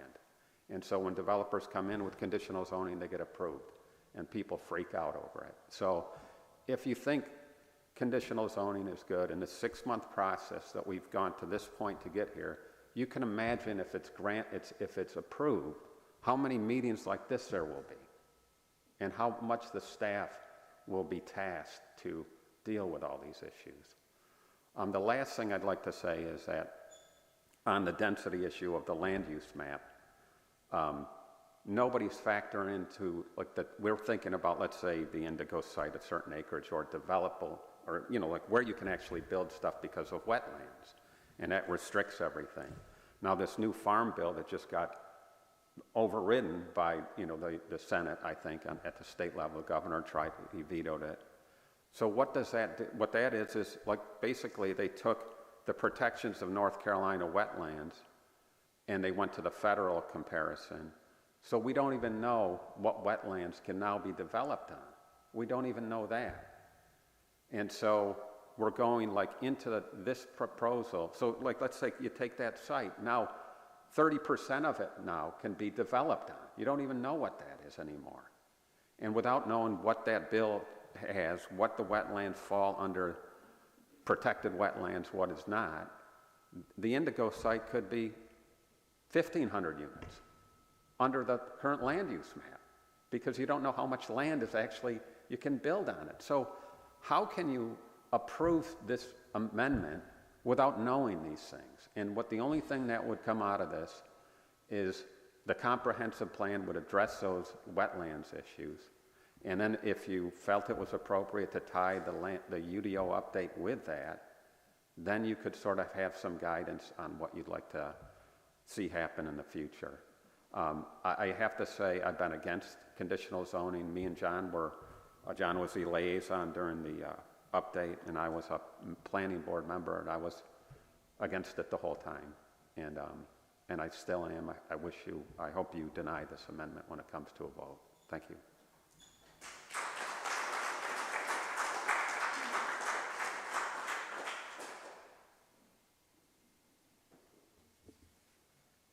Marjorie and Roy Martin.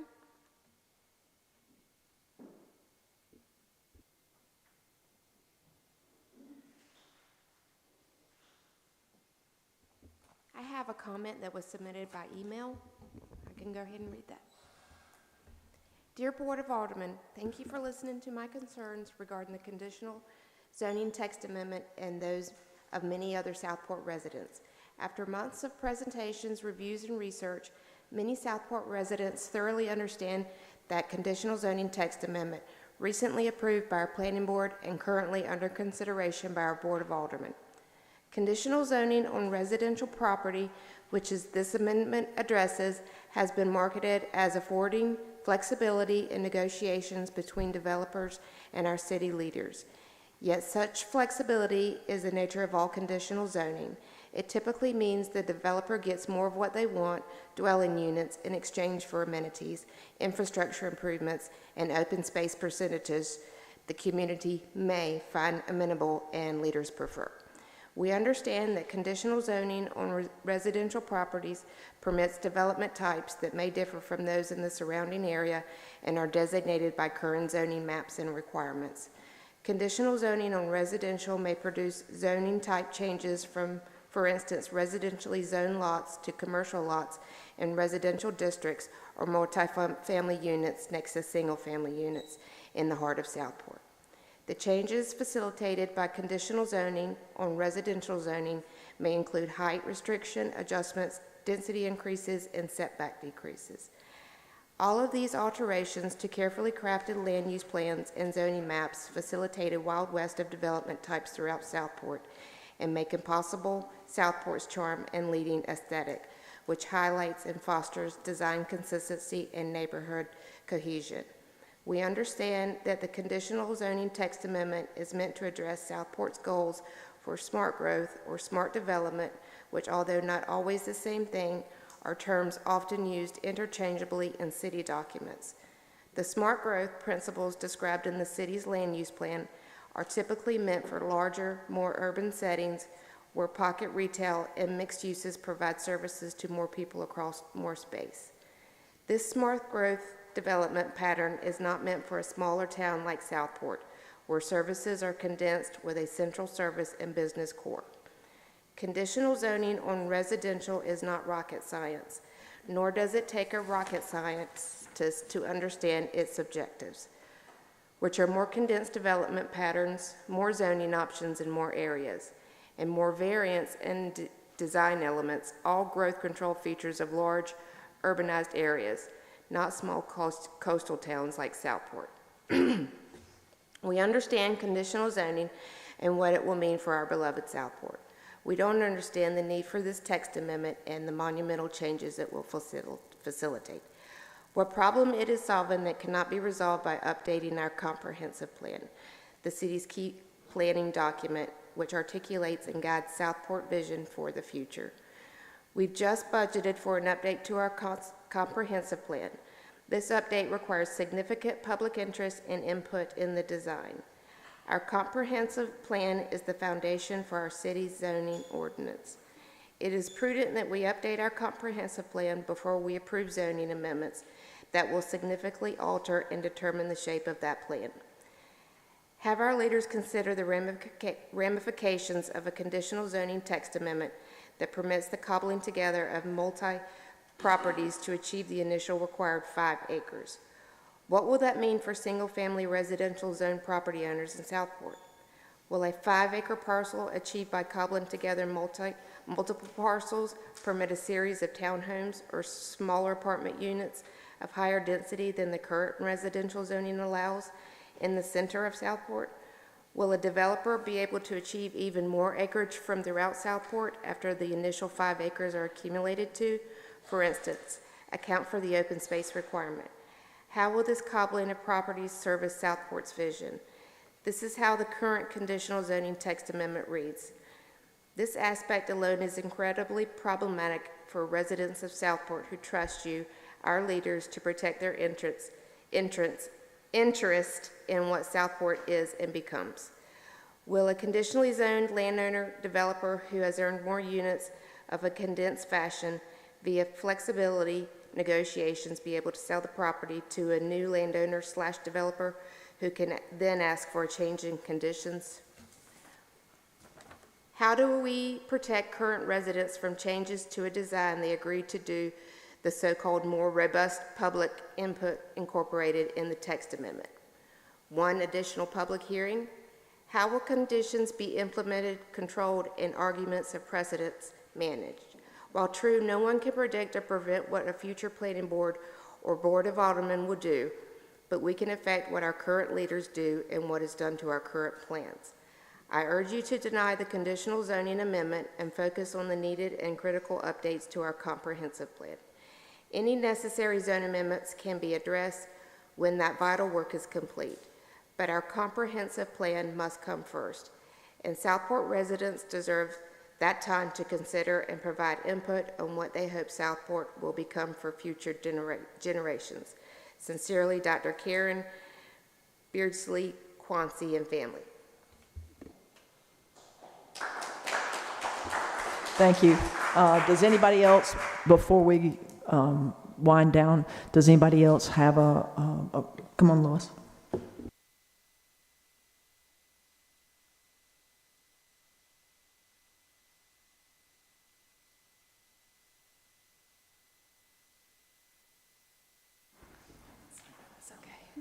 Okay, my name is Lois Gandy, and I live at 5961 Spike Rush Trail in Southport. Okay, good evening, everyone. It's getting a little late, but good evening. Thank you. I appreciate the opportunity to speak as a citizen of Southport. I've noticed there is an important question we are missing. Our vulnerability as a coastal town. Climate change is real. We avoid saying those words like the plague. The more development that happens in Southport, the more trees we lose. Everyone knows what happens when we lose tree canopies. We have heard from experts, people that have studied climate for generations. Unfortunately, we never hear about climate change from our city leaders and how we will be affected. In view of the small portion of buildable land that's left in Southport, why would CZ even be considered? We should be trying to save our town. I'm sorry. We should be trying to save our town with this unique and extremely vulnerable environment. We can continue living in our bubble until it bursts and all we love and cherish is lost. Or we can start a path in the right direction, making hard decisions and saving our town for us and for generations to come. Climate change is real. I just want to know when we will address it. Thank you very much. Yeah, I think those are great comments, Lois. And again, I think CZ is what gives us is a tool that we can use to help us deal with some of those issues. I mean, R20 doesn't. I mean, you just get what you get. But at least with CZ, that we can have extra open space. We can have greater setbacks from wetlands, and you know, I disagree that you know, CZ is an inevitable, you know, drives us inevitably to ruin. I don't agree with that. Not necessarily. No, it's not. How's it high density? Right. Yeah. But in the you would have example, yeah. Why don't you? Yeah, The example that we're going to need you back at the mic then. you can use Roberts if you want to. It's closer.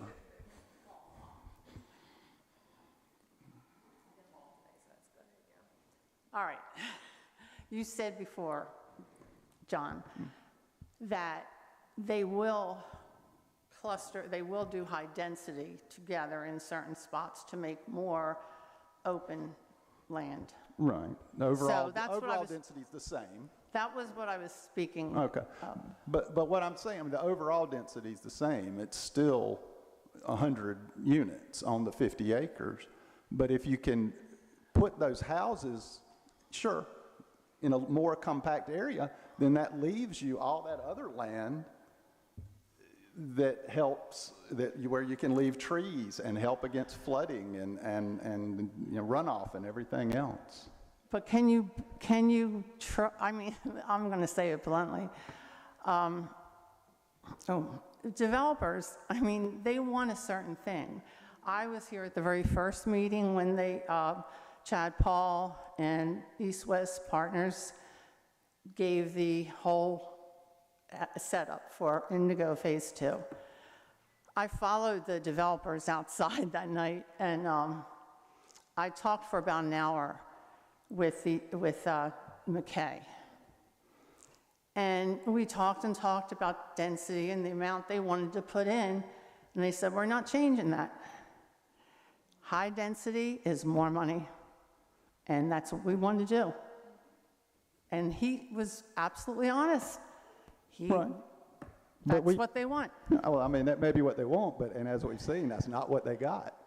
Well, we turned it down. They're going to come back, though. Well, that's fine. They can come, and we'll turn it down again. Well, if it doesn't fit with the character and nature of Southport, and if it is a detriment to the entire city. I mean, I don't... Okay, well, they're very determined. Chad Paul has come to our community and talked several times, and he talks the same thing every time.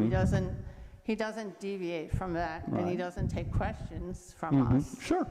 Yeah, so I'm not so sure. I mean, I really am not sure about that. They're About very what? determined about what they want. They want something, and they're Yeah, I know. They all want something. I never said they didn't want something. yeah. I'm just not sure they're going to change. We're as determined as they are. I hope so. I guarantee you. I can assure you of that. Okay. I mean, you know, All right. I have just a short comment I want to say to you after the meeting. Okay. All right. I'm just, is environmentally, we're just not doing the right thing here. And we have to start thinking about that. I appreciate that. I think conditional zoning gives us the legal wherewithal to have that conversation. If they're willing, the developer may not be willing to enter into it. Point. If they want to just develop at R20, then we can't control that. Yeah. You know? And I just don't know how far, you know, let's face it, developers are in it for money. Well, you know. but also we can't say anything different, you know. But they also want a good project too. So I would hope that, you know, there are different kinds of developers, and those developers who probably are not as interested in a particular quality are probably not going to be CZ candidates. That's probably not how they're going to roll. And so, but that doesn't mean we don't need another tool. And I do agree with, but part of the climate change and that sort of thing, Euclidean zoning, which is what R10, R20, punching those numbers does not lend itself to the ability to have that kind of control. So form-based zoning, which is conditional zoning, which allows a dialogue and a particular design in a community, lends itself more, I think, to maybe helping to address some of your concerns around climate change. If we ask for it, but we then have the right to ask for it. All right. Okay, well, like I said, I'm just not putting all my trust in developers. We're not putting any trust in developers. That's why it's a negotiated process. I mean, that, you know, that's what. And developers, sure, you know, developers are out to make money, but you know, this is a capitalist society. When I sold my house, I sold it to the highest price. I didn't take the lowest price. Yeah, I understand that. And they, you know, as Karen alluded to, some developers do see the advantages of doing quality development because they can get more for the houses or for whatever the product is they're selling. And some developers just, you know, are tract-type developers and just want to build what they can build. And again, as Karen said, those people are not going to, probably not going to apply for CZ. How much can we really do here? I mean, if we're already so overcrowded. We are. Well, okay, well, in the eyes of the law, that's irrelevant, basically. We can't tell people, we do not have the legal authority to tell people they can't develop their land because we're full. We can't do that. That's not possible. That leads to then questions of infrastructure and. Sure. You know, so it's a road we have to go down then. And the reason that we are I would submit to you that the main reason that we are so crowded is because we are the living room of Southeast Brunswick County. Everybody that lives outside the city of Southport, out about 10 miles, wants to come down here and sit by the water.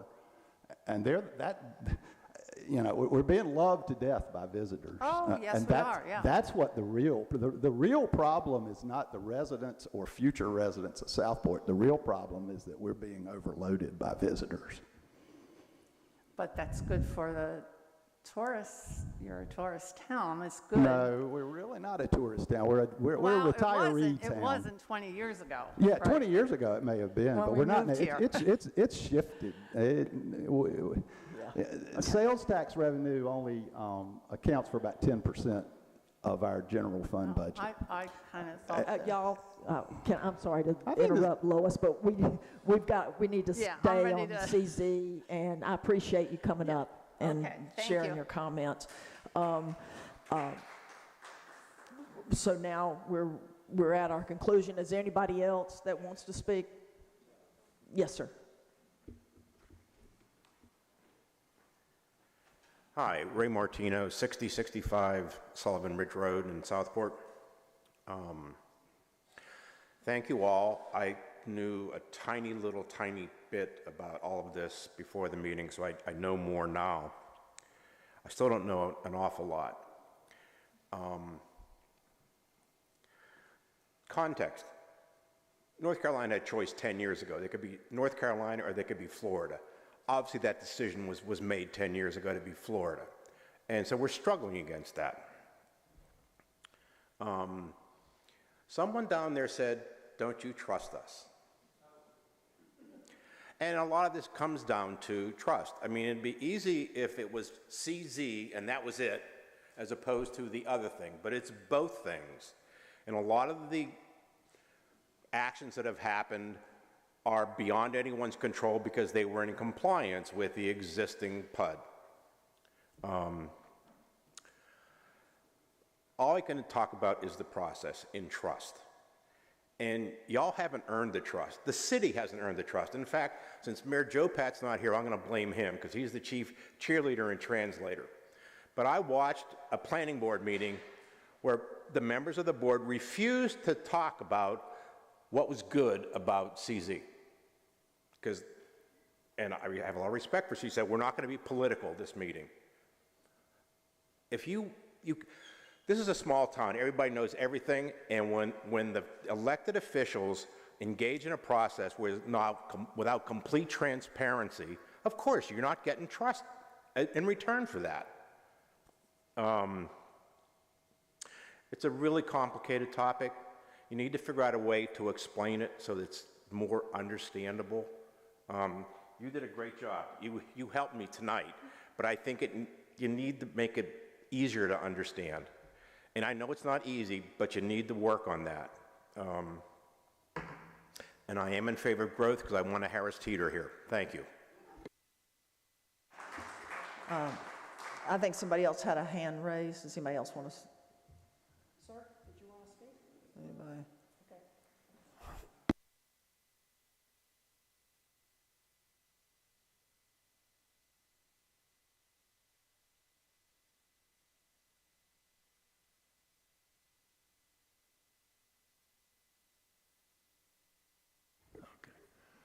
My name is Jim Gandy. I live at 5961 Spike Rush Trail in Southport.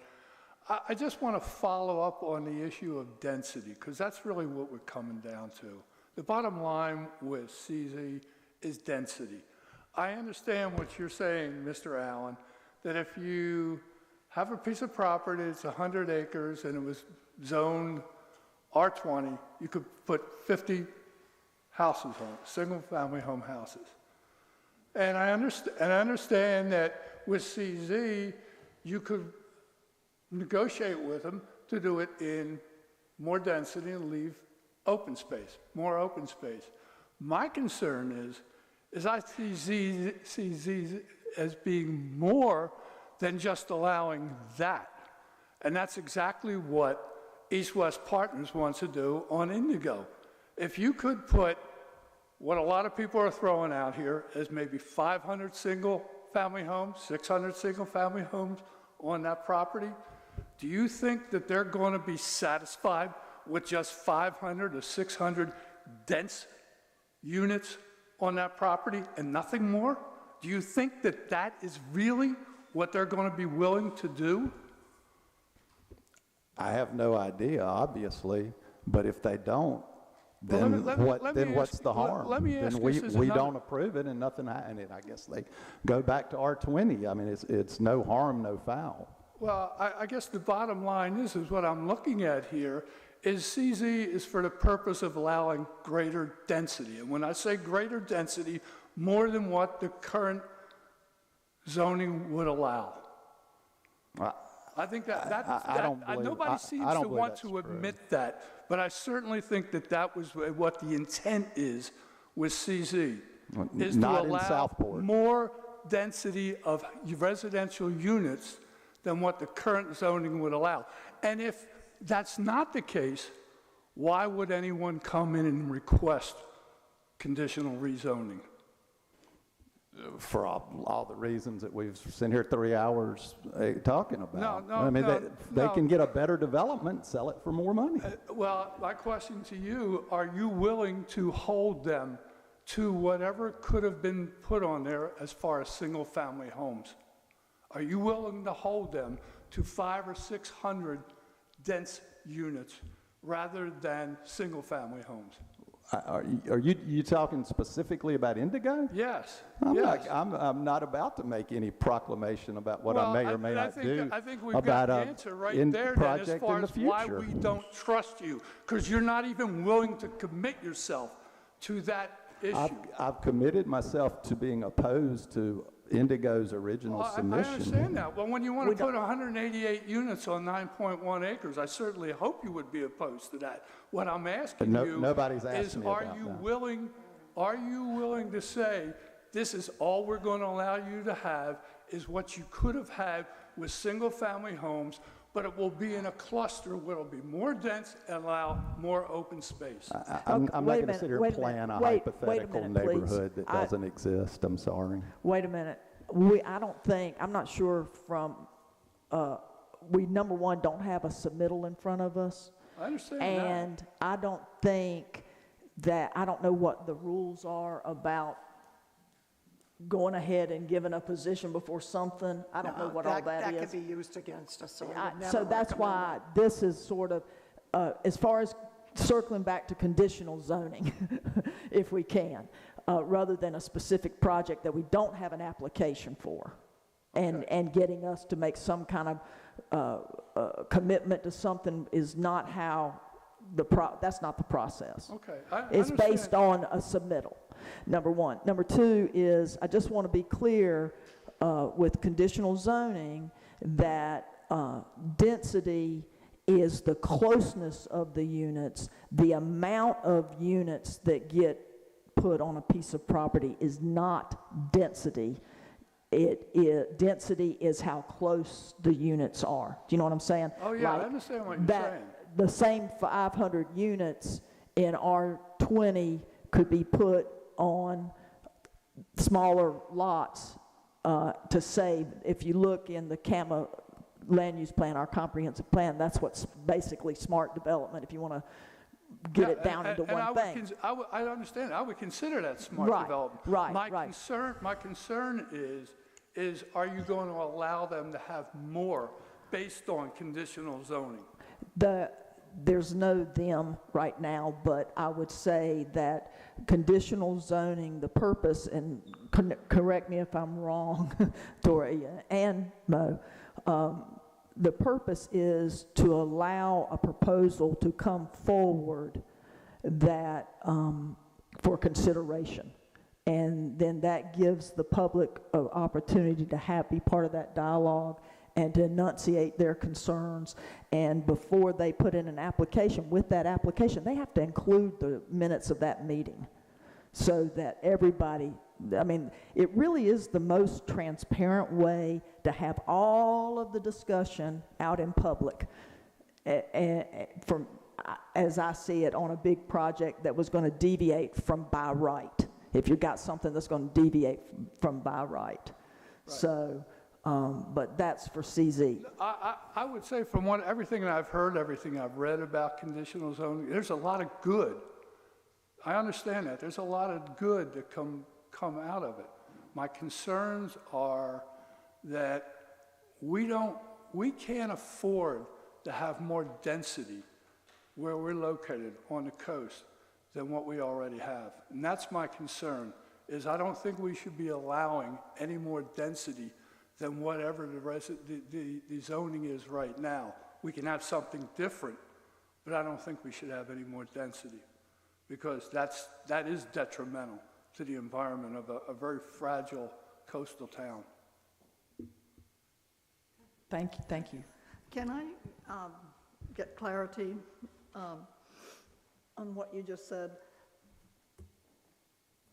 Conditional zoning can allow more density, actual number of units. You just said that it involves closeness of lots, not the number of units, but it could be the number of units. Is that correct? It could, yeah. It creates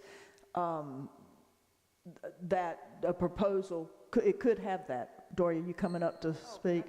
And I have a question also about what standards become negotiable in conditional zoning, like heights. I'm glad you stood up. Yeah.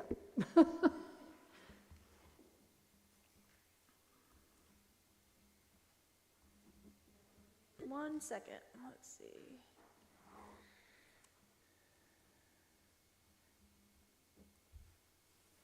So I think for conditional zoning, it could be a negotiation as far as number of units, the way they're configured, the type of units you have there.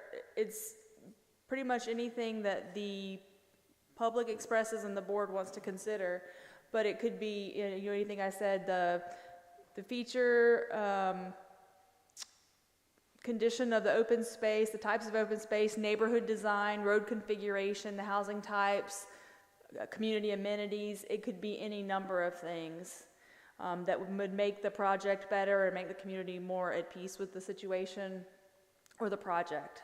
So I think you have a lot of discretion. Does that include heights? Absolutely.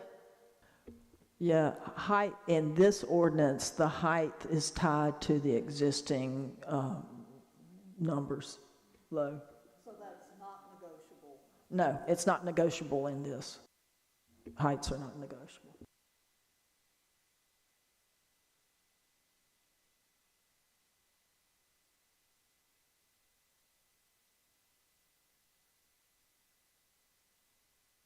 And also, I think it's important that the density as written in this ordinance and any proposed uses must be considered and in conformance with any adopted land use plans. So that has to be considered as well.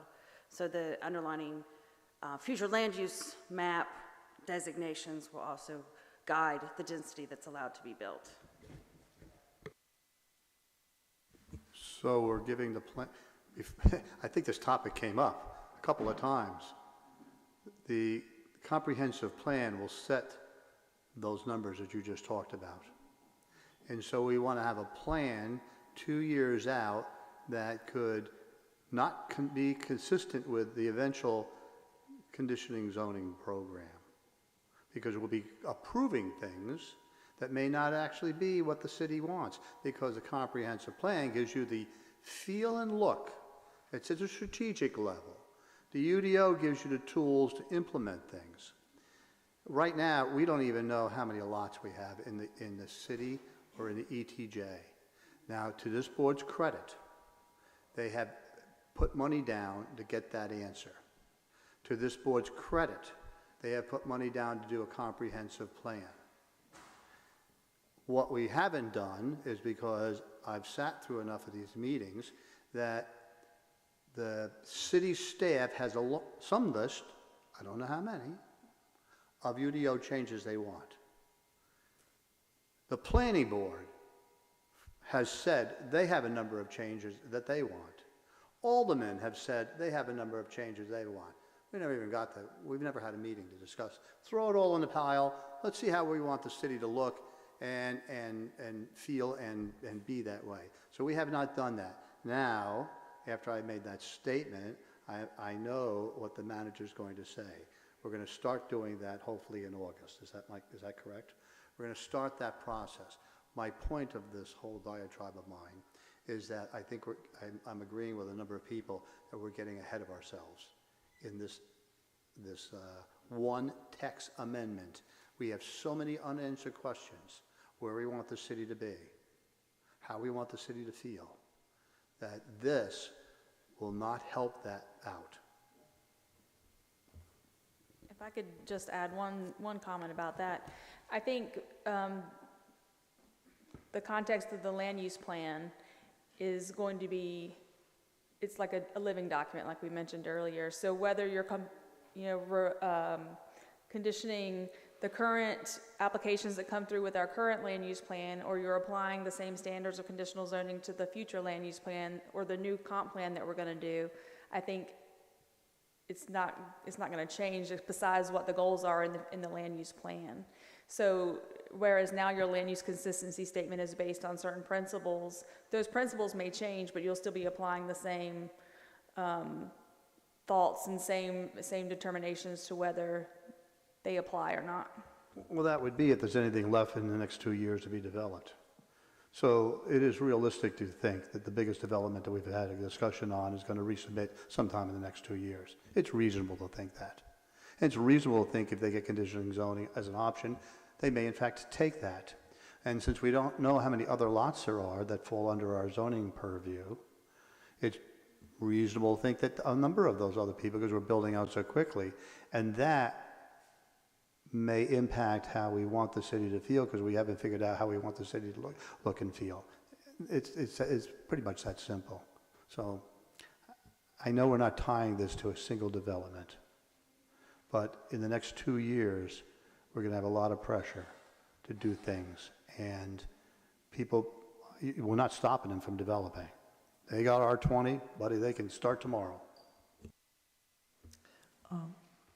Is there anybody else that wants to speak?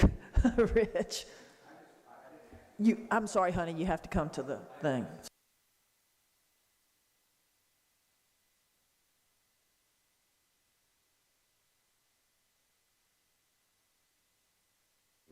I would appreciate if someone could research why Oak Island and Sunset Beach doesn't allow conditional zoning in residential districts on the island.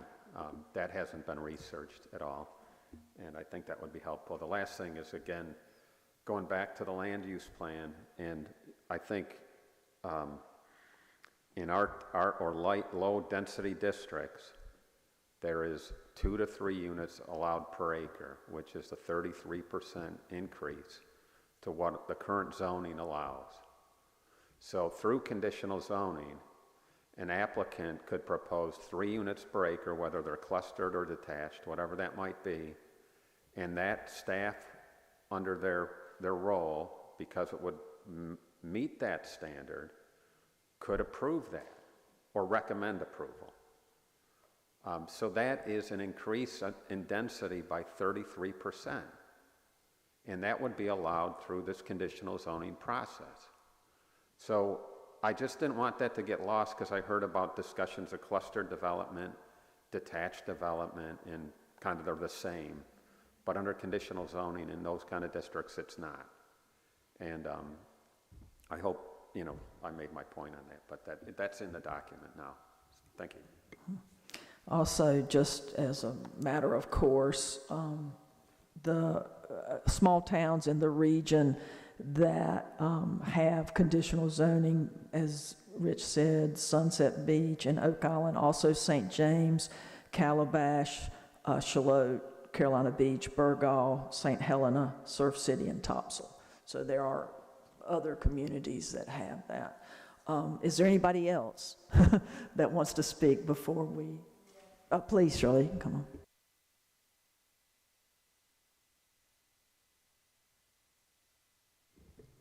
I agree with the supporting information about doing the comprehensive plan first. I know most of you all have read it more than once, and there is so much information in there about statistics and charts and growth, and we are an ever-changing world, and a lot has gone on in the last few years. We're not the same, and to refer to that as how we are now does not justify why we should do conditional rezoning for any district. There was another point I wanted to make. I have only heard one of the staff or aldermen say the word that this will help, conditional zoning will help control what goes through. Mostly what is said is flexibility, negotiation, allowable, better. This is better. I've only heard one person say this will help us control what comes through. That's my point. Is there anybody else? Okay, Alderman Alt, did you say you wanted to have your comment? You didn't. I don't know where you are on that. I'm sorry. No, the only comment I have is for you and for the manager. Thank you for putting this together, and you've had a rough road here tonight, both of you, so thank you very much. That's the only comment I have. Does anybody else, board, John, you got anything else? Just want to thank everybody for coming and participating. Yeah, absolutely. I have one thing. I think that this should be the first of several workshops and Q&As on this topic. It is so important.